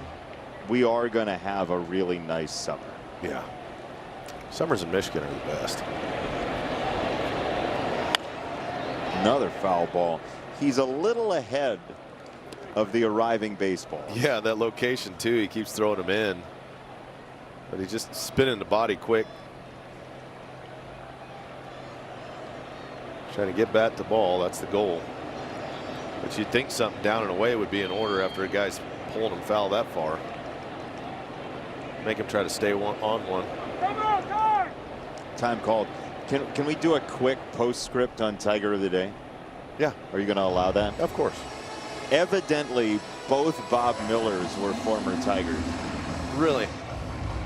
Yeah. So it's a Bob Miller party. So we could have another Tiger of the Day, Bob Miller. It could be the same graphic, basically. Teammates with Bob Miller in the 1962 Mets. Yep. Just recycle it. We could do Bob Miller Tiger of the Day of the month during the July middies. We could. But I feel like Bob Miller is not as unique of a name as Bumpus Jones. Correct. Dueling Bumpus. Bumpy. Yeah. 2-2. What a standoff this has been. Trying to get that pitch count up there. He's at 85 now, 86. But you see, this is similar to the at-bat that Kerry Carpenter had earlier. The 2 at-bats are going to be a quarter of his pitches. Yeah. Jose A. Ferrer is getting warm in the bullpen. That's one way to do it. Middle initial. That'll get you around the Bob Miller problem. Yep. That could. I remember in football, they always put the name on your helmet at the beginning of training camp and in high school when they got all the new players. So if you got a bunch of guys that had the last name of Miller or Smith. Called strike 3. Perez doesn't like it. He's going to have to live with it, though. The Tigers are out of challenges. He wanted to challenge. They have none remaining. They lost him back in the 3rd. And you see right as soon as this pitch left the hand and it hits the zone, he's thinking, oh, I want to, but I can't. May have been a strike. It was really close. It will go down in the books as a strike regardless. One down, Gleyber Torres, who struck out twice, and he lays off that. But I'm telling you, that's where Miller's lived all day. on the edges. He has not conceded and thrown many pitches over the heart of the plate, which makes it a very tough day for hitting.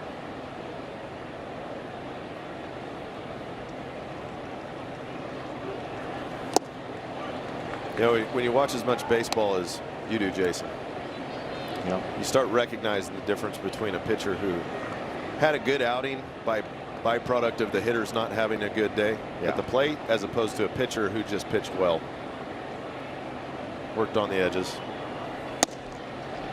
That's a strike called. You don't want to run out of challenges early. It makes it much more difficult. It's a free-for-all. The zone starts expanding a little bit, doesn't it?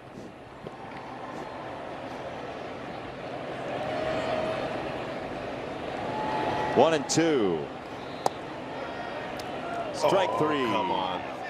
Glaber's like, you got to be kidding. That ball's out. The one before it was out. This could be a longer conversation. AJ might want to go check on his guy. Yeah, he missed twice. Twice in a row. But as long as you can talk to the umpire and walk away. But if he turned around now and started going, that's when you get run. The pitch before was a ball away, and this one is a ball also.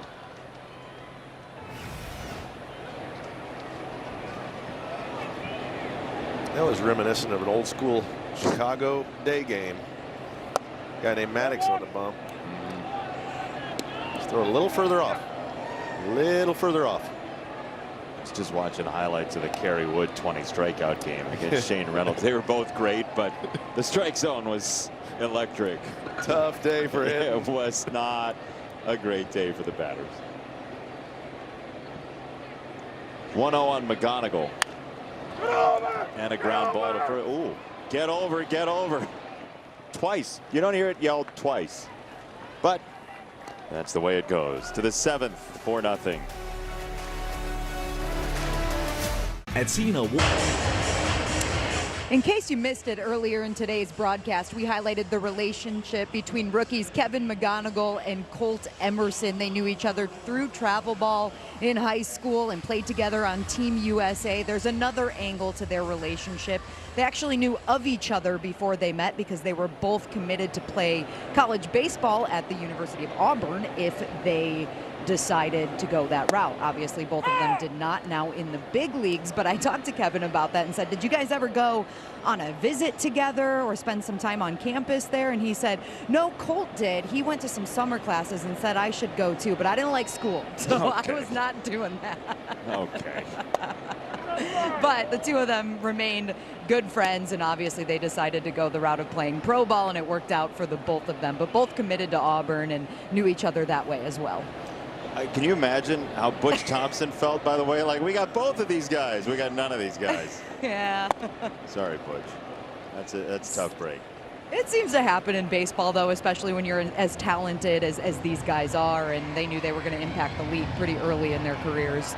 Auburn could use them, though. The Tigers lost yesterday in their opener. They'll play Ole Miss later on tonight to see if they can get to a Game 3 in that Super Regional.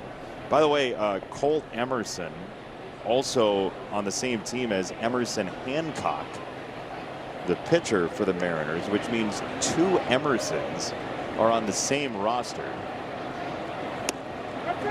It's called inside 3-2. In case you were wondering, that is one of 4 Emersons, according to Baseball Reference, that have ever been to Major League Baseball. Were you wondering? We're playing the same name game. There's a lot of it. Always comes full circle, doesn't it? Only if you want it to. That's tipped into the glove. Strike 3. 1 away.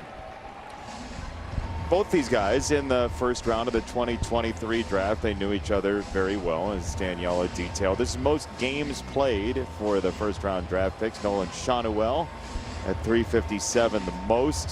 Paul Skeens is up there, 68 very spotlit games. Yeah. But already a lot of representation from that first round.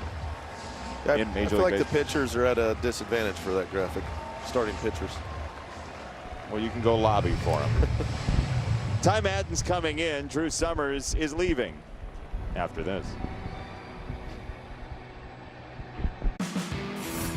View from the foul pole here at Comerica Park and just outside the bullpen, which has seen its doors swing open. Our Wellside Windows pitching change is Ty Madden, who's now a reliever with all those starters coming back into the rotation for the Tigers. He'll replace Drew Summers, who threw it very well. There's a looping liner down into short right field for a hit. Pareda has a single.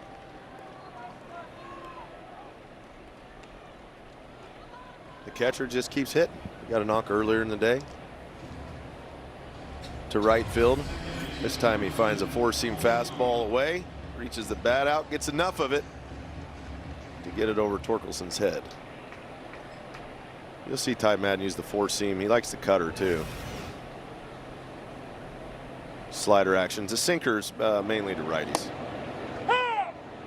It's a strike on a slider to Cole Young, who, speaking of Emerson growing up, and he and McGonigal growing up and going to Auburn, maybe, where they would have been Tigers. Cole Young was a Tiger in high school, in North Allegheny High School in Pennsylvania. They are the Tigers. Again, in case you were wondering. Check swing, and they're going to say he was hit by the pitch. They're Got him gonna on the left forearm, and he did not swing, was the call. It's kind of a weird one. It tied him up. He starts going. He says, hey, it hit me on the left forearm. Oh, yep, just on the back on the jersey. On the appeal, they said he's safe, but that is a hit by pitch if you didn't attempt at the baseball. Close. Regardless, that puts Ty Madden now facing the meat of this order with a couple runners on and one out. Tigers would love to keep it at 4 runs. You get outside of that stretch too far, it gets real tough. Yeah, suddenly you're thinking a little bit more about tomorrow than you are today. Although the bullpen with an off day coming up Monday isn't exactly in the red at all. Strike one to Julio Rodriguez.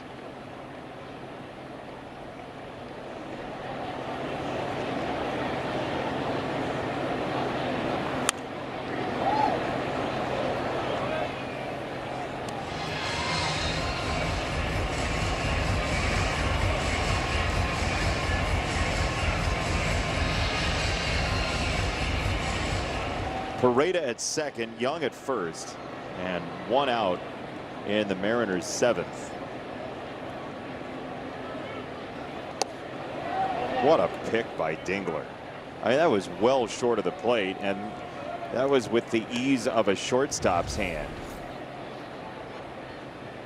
On the backhand side, goes out, gets it. Little snow cone to secure it. Keep it in front at all costs.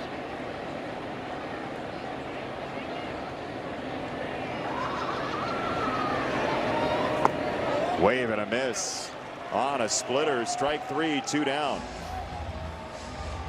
It's a good scouting report. He will chase, especially with runner in scoring position. You want to keep the game right here at 4 runs. Well, now you have possibly angry Naylor.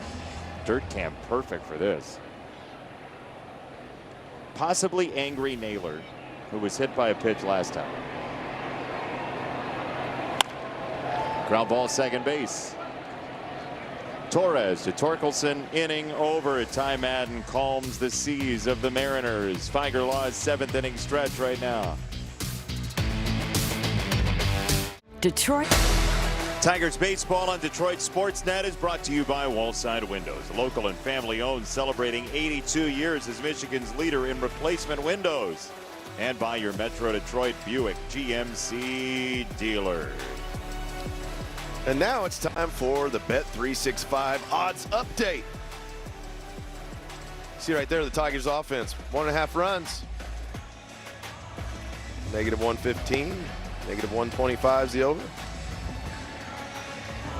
There's also a new pitcher coming in for the Mariners. It's our Wallside Windows pitching change. It is Jose Ferrer, the left-hander, coming in. So Jahmai Jones has a bat to hit for Kerry Carpenter. Dylan Dingler will start the inning. Ferrer, the former Washington National who came over in the deal for Harry Ford last year, the catcher who was the Mariners' first-round pick 5 years ago.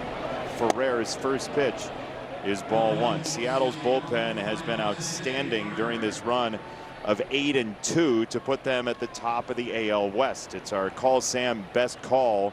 It's a 3.07 ERA you're looking at. No inherited runners in this case. Dingler would love to be a runner at least. Throws a sinker. He tries to keep the ball on the ground, uses a changeup to the righties primarily if you can get ahead. So we mentioned Jahmai Jones. He is on deck. He is our CNL Ward on deck hitter for the Tigers. He's faced Ferrer one time. He got an extra base hit off of him.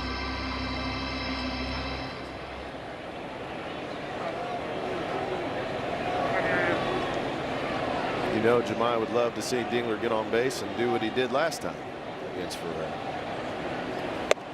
He's going to get on base. Dylan Dingler, 4 straight to a walk. Might as well put some game pressure on. You know, when the slug is up, you're never out of a game. 4 runs can be had very quickly. Get a couple on, hit one over the fence, you got a ball game.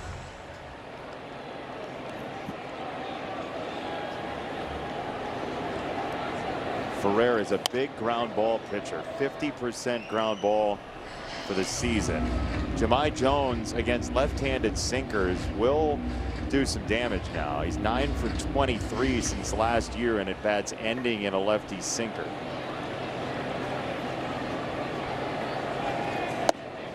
Ferrer misses the corner, ball and a strike.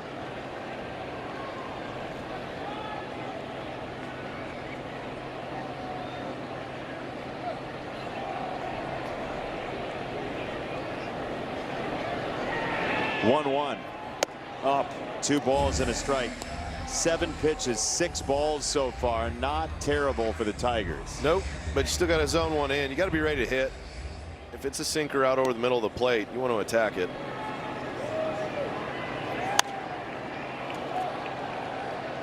Popped up.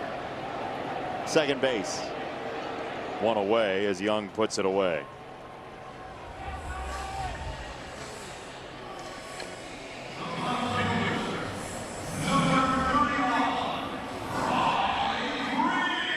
That's a tough out. Got a pitch he liked. He's just a little late.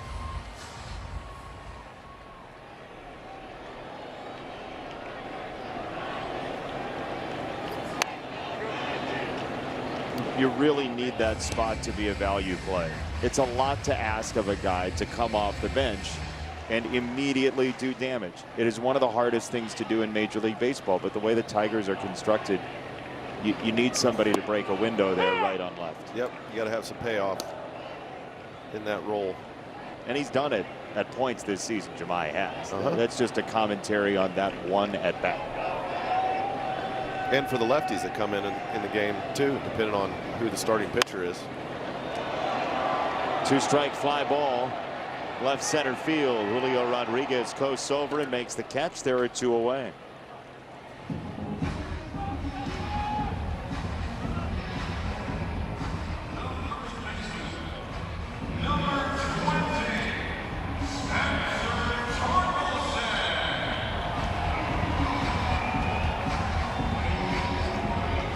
So here's Torque. 2 out, Dingler at first. Tigers trying to put some building blocks together here. That's strike 1 from Ferrer, who after that walk and after going 2-1 on Jahmai Jones has straightened it out.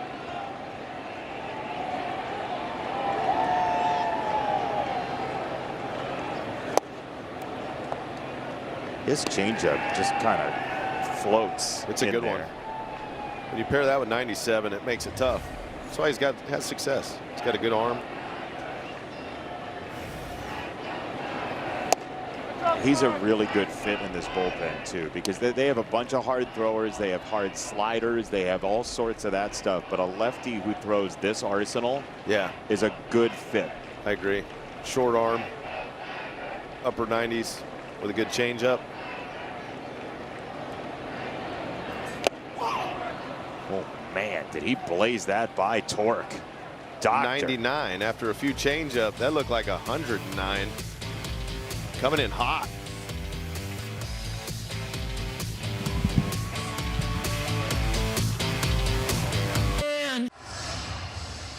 Get the most out of your summer with the most valuable 3-pack starting at just $79. Go to tigers.com/MV3 to learn more. It's a smart use of a, is that a jersey? Yeah, that's a jersey. That's a Miguel Cabrera jersey. It's a good look. Keeping the sun off of a bald head is important when it's shining. If you don't spend as much time in Florida in the winter, when the sun first starts shining in Michigan, it's hot on the skin until you get used to it. Do you winter down in Florida? I do not. No. I embrace the winter. Me and the winter become one. You go ice fishing? I do. Sledding with the kids, ice fishing. There's a lot of fun stuff to do in the winter. So you just said earlier you can't sit still, but you go ice fishing. Well, there's different things that I can sit still for. That's one of them. 2-0 on a Rosarena. Stung to second base past Torres.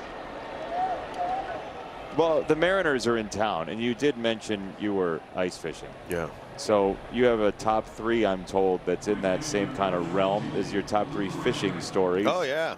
Yeah, I've caught some nice fish. I caught that 10-pound walleye. It was 31 inches long, Jason, in Table Rock Lake in Missouri. I really want you to get to number 3. But number 3 is a trip, our family vacation, summer. 10 Cup, Colorado. We're out fishing for trout, catching them, slaying them, doing a great job. There goes a runner. Nope, he comes back. He's going to double back, throw to first. He's safe. He just fell down in a heap. A Rosarena and Torkelson. Tigers are not able to replay challenge, so a Rosarena is in safe. Yeah, nice job by Dingler to recognize him getting back to the bag. He fell awkwardly. I'm glad he's back up and moving well. Oof. That was very close. Close to being an injury, too. 1-1. So anyway, yeah, so we're on this, Colorado. Yeah, we're on this dam, and it's full of rocks, and there's these little chipmunks, and my sister goes back to the car to go get some little trail mix and feed the chipmunks while we're fishing. All of a sudden, a storm comes in. It rains like you've never seen rain. You can't see in front of your face. She locked the keys in the car. So we're all out there just wearing the rain. They end up walking back to the cabin to get the spare set. And that was a fun fishing trip. We ended up catching a lot of trout, though, so it was worth it. Yeah, I've had some great adventurous fishing. Sounds like it. You want to go sometime? With you? Yeah, let's go fishing. That's right in your wheelhouse. Sure. He says, realizing it's on the record. I'm having FOMO. Can I get an invite? Yeah, let's go. We should go fishing. Detroit Sportsnet go, they say. That's a great shot. Yeah. Oh, yeah. We could do a game from a boat. Lake St. Clair? Yeah, that's a great smallmouth fishery. Yeah, I know. And walleye. Okay, Detroit Sportsnet fishing trip. It's a deal. Yeah. Anyone have a boat? We can find a boat. Rent a boat. We'll get that. Yeah. We'll take care of that. 3-1. That's a strike. 3-2. Yeah, I love that. That's my favorite thing about the challenge. I'm gonna. No, I'm not. Yeah, I am. Oh, he should have. Yeah. He thought I'm going to. 3-2. There goes a Rosarena, and it's popped up. Second base, Torres makes the catch. What a fun adventure that was. You know what? We'll use Peach's boat. Yeah, there you go. Dan, can we use your boat? Yes. And he can bring his sun hat that he wore yesterday. That's a nice captain's hat. Dan's diligently prepping for the Cure Auto postgame next to Johnny Kane, who's eating Frosted Flakes and water. Hold on, Peaches. He's right here. You're on right now. Can we borrow your boat to go fishing? Well, if I'm captaining it. Sure. He doesn't trust us. I would actually enjoy that, I think. Ground ball base hit. That's a deal. Detroit Sportsnet fishing trip with Peaches. Will you wear your sun hat for us? Oh, that's absolutely. That's all part of it now. I haven't been out yet, so might be the first time I get out. We'll be with you guys. The sun hat will be there, and no shellfish on that boat, though. Yeah. Thanks, Dan. Always looking out for us. We don't even need the opposing Mariners. We have enough here on our crew.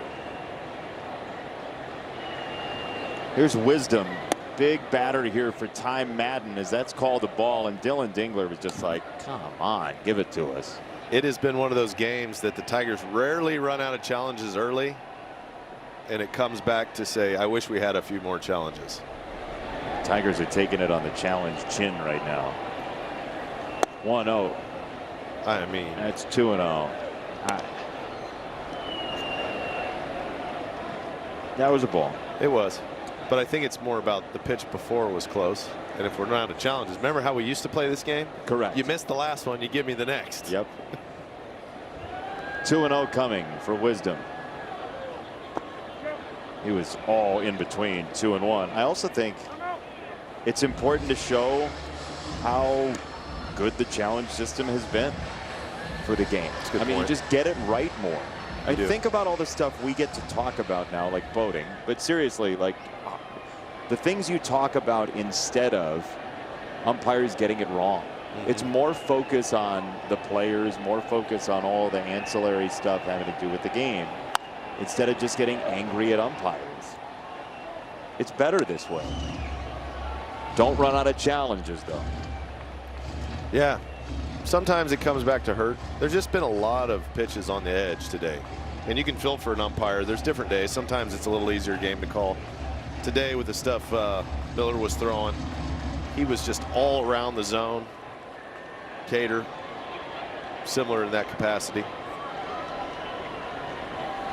2-2. He busted him with a fastball. Madden strikes out Wisdom. Got in a 2-0 hole, comes back all the way to blow a fastball by him.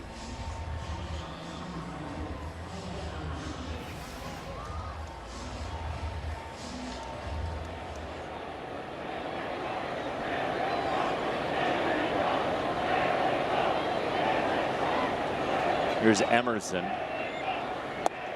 He takes a strike. Ty just strung in a slider, 0-1.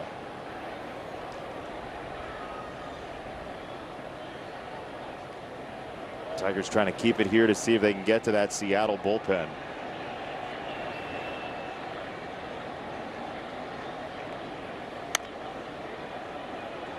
Got inside on Emerson, 0-2.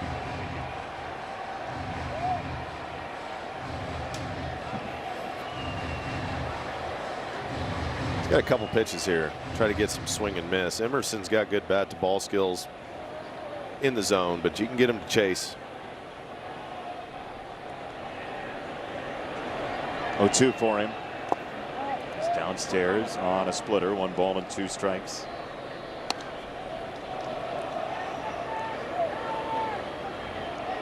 "20 years old, Colt Emerson, out of the state of Ohio. He was the youngest Mariner to debut since Felix Hernandez in 2005 at age 20. And he takes there 2 balls, 2 strikes.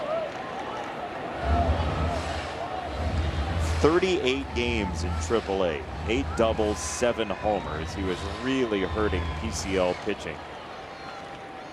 And with the injury to Brendan Donovan, it allowed for and necessitated the call up for Emerson, who pops this up back of home. Dylan Dingler fading to make the catch. Inning over, 2 left on for the Mariners. Tigers trying to come back next. With little Tigers baseball on Detroit Sportsnet is brought to you by Figer Law. All we do is win. And by Menards. Save big money at Menards on all your home improvement needs.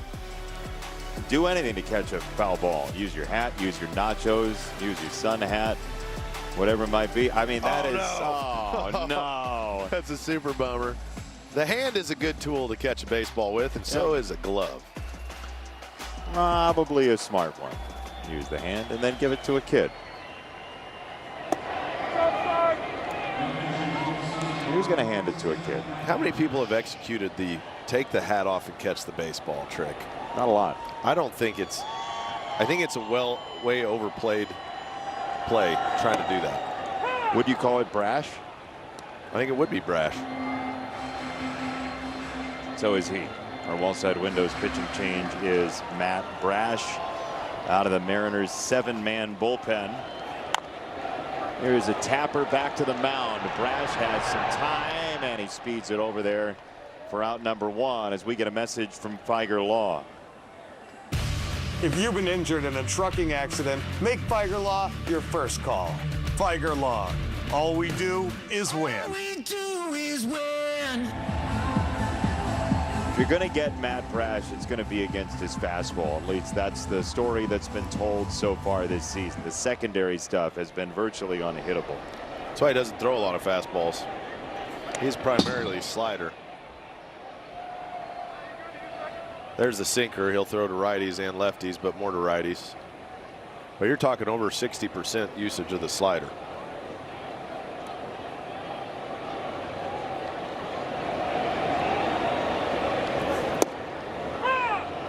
There's one. Yep, there it is right there. Been a quiet day for the Tigers offense. 1 hit after the barrage the last few days. Yeah, Colt Keith triple, that's it. Big bounce to second base. Cole Young makes the play. Let's tell you what's coming up tomorrow, possibly, in the newspapers. Is it a Castillo trap? In his last 3 appearances, Luis Castillo's thrown 71 pitches max as a piggybacker in that 6-man rotation. Or is it mind over matter for Jack Flaherty, who hasn't allowed a home run in 4 of his last 6 starts? Coverage starts at 1 p.m. Those are a couple of the headlines you could see above the fold coming on your newsstand on Monday. Those are all words that we still use. Newsstand. Above the fold. Jack might have to try to win this series for the Tigers tomorrow unless the offense can drum up something here in the 8th and 9th. Tigers have been very good this year when they have scored late runs, as they did yesterday with 4 runs in the late innings. 12-7 is the Tiger record when scoring multiple runs in the 7th, 8th, or 9th this year. It's going to take that today. 2-1 on Perez, and it's ball 3.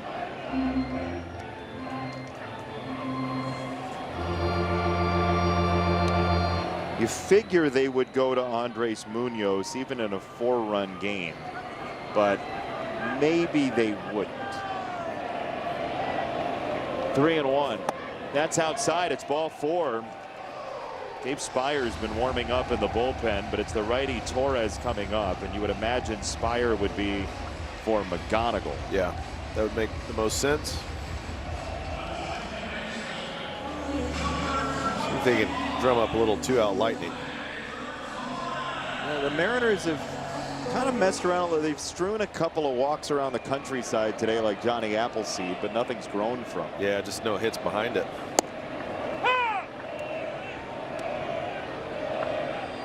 A lot of pitches on the edge today for Mariners pitchers. I mean, it has been a tough day to try to zone something up you like over the heart of the plate.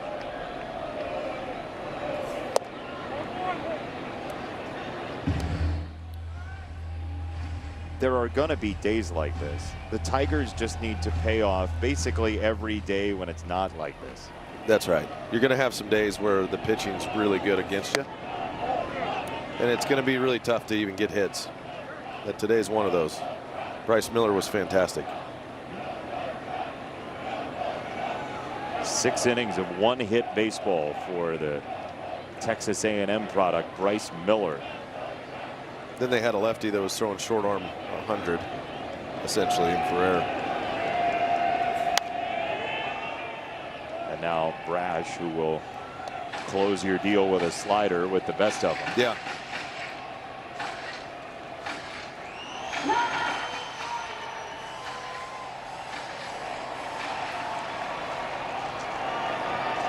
2-2 on Torres. Oh, that was a slider that hung around the zone for a while, just kind of loitered. He didn't recognize it until late, though, then had to take an emergency hack to just foul it off. I think he thought his fastball out of hand, and then he saw the shape start bending and said, oh boy, that's coming back down in the zone. Get out of here. And then that. That's a tough pitch after a guy throws a slider away off the plate, swing back on the back door with the sinker. Listen to. Mariners still have the lead, 4-0 going into the 9th inning. Ty Madden and the Tigers trying to keep it right here at 4-zip and see if you can just get something off of, prospectively, Andres Munoz, Gabe Spire, whoever they decide to use.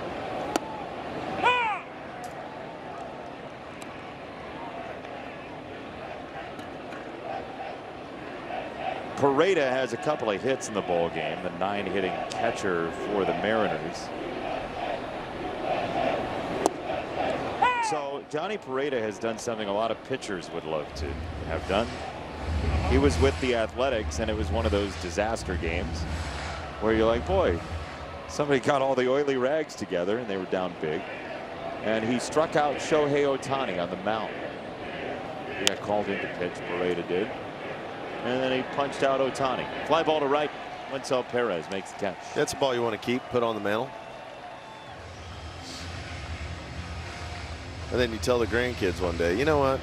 There's this guy named Shohei Ohtani. Ever hear of him? Yeah, Hall of Famer. Oh, I struck him out. I thought you were a catcher. Yeah. It's besides the point. Besides the point. I struck him out.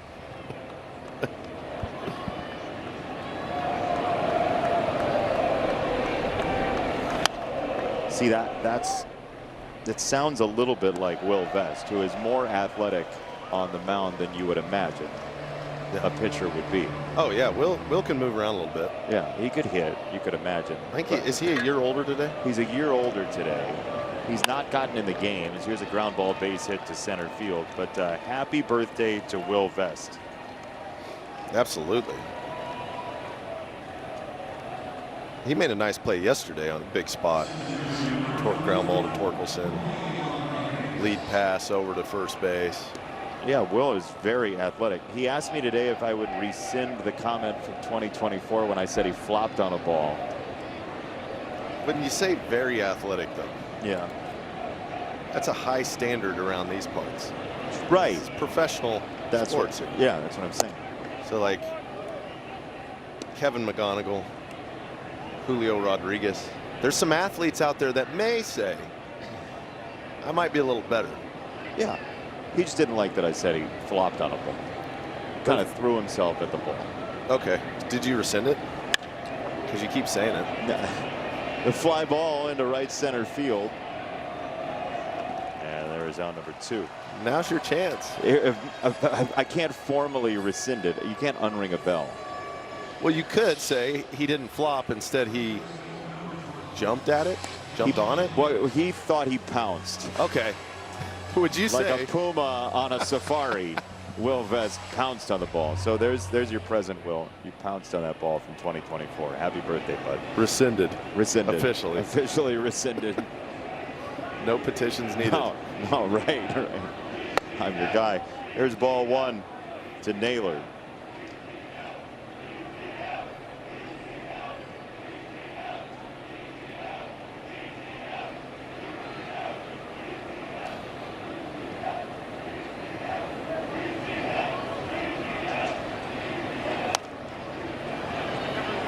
Ball and a strike on Naylor, who's had an eventful day. He got plunked in the 5th.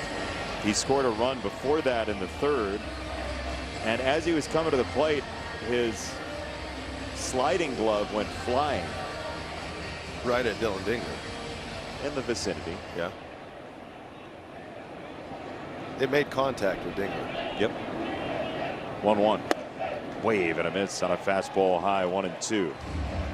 Tigers in the home 9th will have McGonigal, Dingler, and then the DH spot, Jahmai Jones. Tigers have 3 on the bench, including the left-handed Zach McKinstry. Time call. We haven't seen a run in this game since the Canzone homer in the 4th.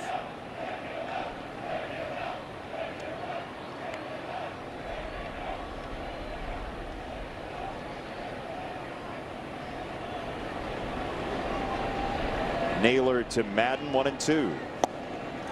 Strike 3. Ty Madden punches out Josh Naylor, and the inning's over. Tigers try to pick up some runs next. You've known us for. This copyrighted telecast is presented by authority of the Detroit Tigers and may not be reproduced or retransmitted in any form. And the accounts and descriptions of this game may not be disseminated without the express written consent of the Detroit Tigers. So the Mariners are going to hold back Andres Munoz in part because of the lefties coming up in the Tigers order. Gabe Spire, our wall side windows pitching change, who has been murder on left-handers in his career. Yeah, good four-seam slider combo. He'll run the sinker in on the hands on the lefties too. A lot of sliders to lefties nowadays, but he's behind 1-0.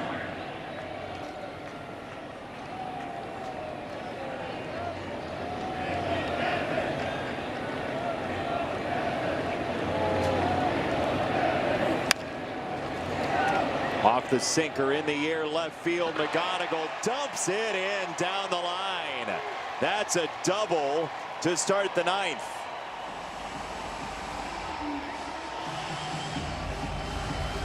Tough pitch, inner half.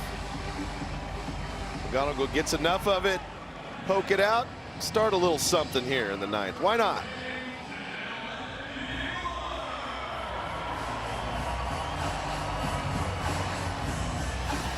But if you can get the hit with the lefty there, now he's got to face a couple righties, and Dingler and then Jahmai Jones. That would have been a big first out for him. Instead, you have the advantage here for a couple of batters. Then Riley Green, who's been really good against lefties.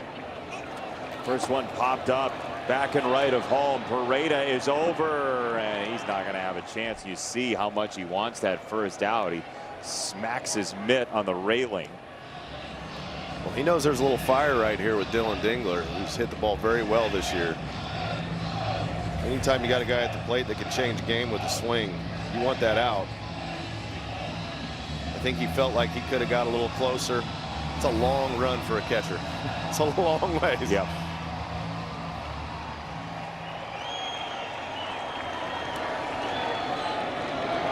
Dingler stays alive. 0-1 to Dylan.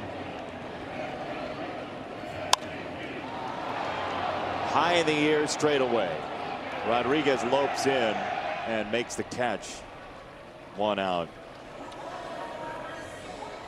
Bunch of fastballs from Spire so far. So if you're looking first pitch here and you get a fastball, don't you fire, especially with the scouting report on Spire. It's a lot of fastballs to righties on a first pitch. Yep, be ready. You can't count on guys walking you at this level when they come to games, especially if they're going to throw fastballs.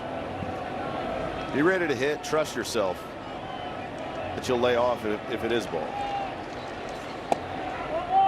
And of course, he spins him a slider.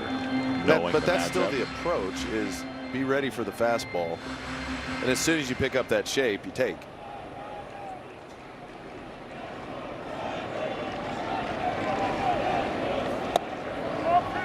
Heater in. 2 balls, no strikes on Jahmai Jones. Green is next. Tigers are still a little bit away from the tying run at the plate.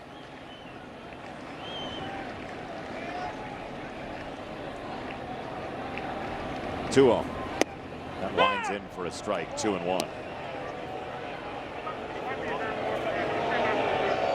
Jahmai Jones a look back.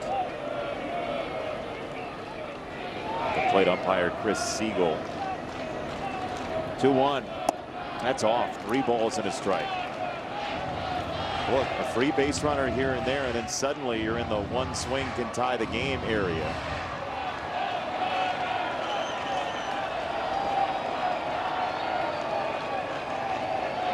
Three and 1. Inside ball 4. 2 on, 1 out. Tigers still have a heartbeat here. So Gabe Spire Riley Green. There's some history here in the postseason. Riley Green got targeted by Dan Wilson and took Spire deep in that ALDS.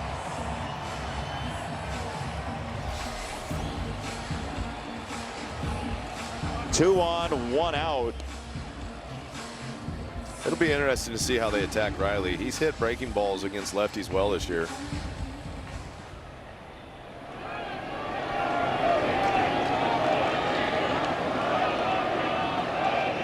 First one.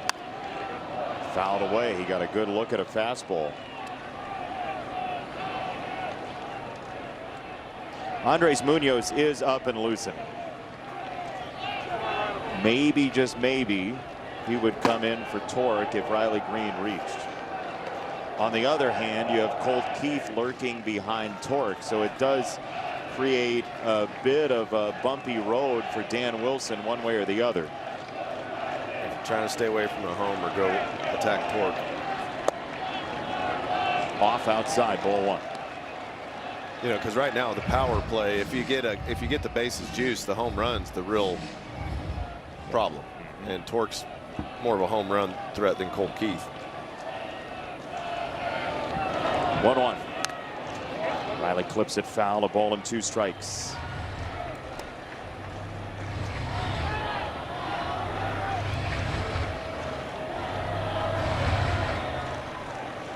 Tigers have only had 2 on in the same inning twice today.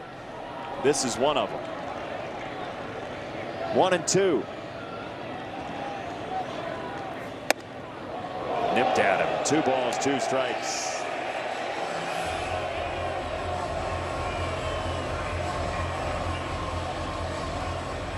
Is he going to try slider after they go in like that? They like slider away. Setup is outside. 2-2 is grounded to second base. Young the flip, the turn, double play. Game over. Tigers threatened here in the 9th but could not score, and the Mariners blanked the Tigers on this Saturday afternoon by the count of 4-0. They ran into a buzzsaw. Bryce Miller pitched a well of a ball game early on. The bullpen did a nice job when they come in for the Mariners. The Tigers could only collect 2 hits against that tough pitching. And you're going to run into that in baseball. Got to shake it off and be ready to get the bats out again tomorrow. And the series will be on the line. You and Dan have a good time. I'll see you again coming up on Tuesday, Dirk. Sounds good. All right, we say farewell from our perch here at Comerica Park. For Danny Blunt, Andrew Blaustein, our entire marvelous crew. For Daniela Bruce, Andy Dirks, I'm Jason Benetti. 4-0 your final Cure Auto postgame. Johnny and Dan next. At Ace.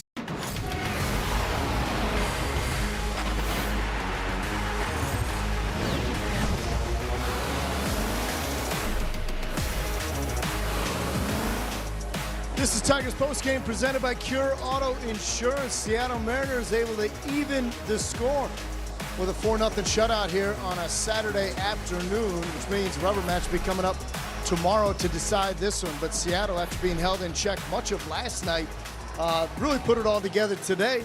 That's the game of baseball. You know, the thing about it is, you know, Tigers had come in unbeaten in the month of June, right? Albeit 4 straight wins, and they had 10 or more hits in all 4 of those wins. Today, limited to just 2 hits and held scoreless. Tough to win a baseball game that way. You know what, Andy Dirks said it best when he was signing off. Just sometimes that's going to happen. You're going to run into a buzzsaw today, and it happened to be Bryce Miller, the starter, and then the bullpen. 3 relievers come in and silence the Tigers' bats. So the bats are still there. They're alive. They're awake. It's just they ran into a buzzsaw today. Yeah, they did. We'll get into Bryce Miller here in a moment, but we'll talk about when they opened the scoring. Our family heating, cooling, and electrical plays of the game. 3rd inning for Seattle is when they got it going.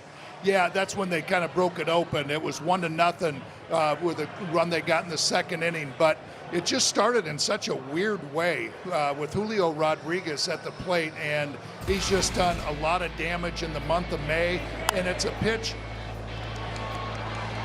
just off the plate. We're going to go back to the 2nd inning, not the 3rd, but this is Dominic Canzone. Now we're back into the 3rd. Okay, here we go. That was the Rosarena. But this was that was Rosarena getting a double. Yeah, that's a little A little different than what we had lined up here. Julio Rodriguez started all this inning in the third inning with a base hit that he got to right field on a pitch that was about a foot outside. That's right. That four-seam fastball really was the big key for Bryce Miller today, especially at the top of the strike zone. Like I said, for Cater, just one of those outings where it was just tough for him to kind of put hitters away. Not a whole lot of swing and miss. We took you through the offense.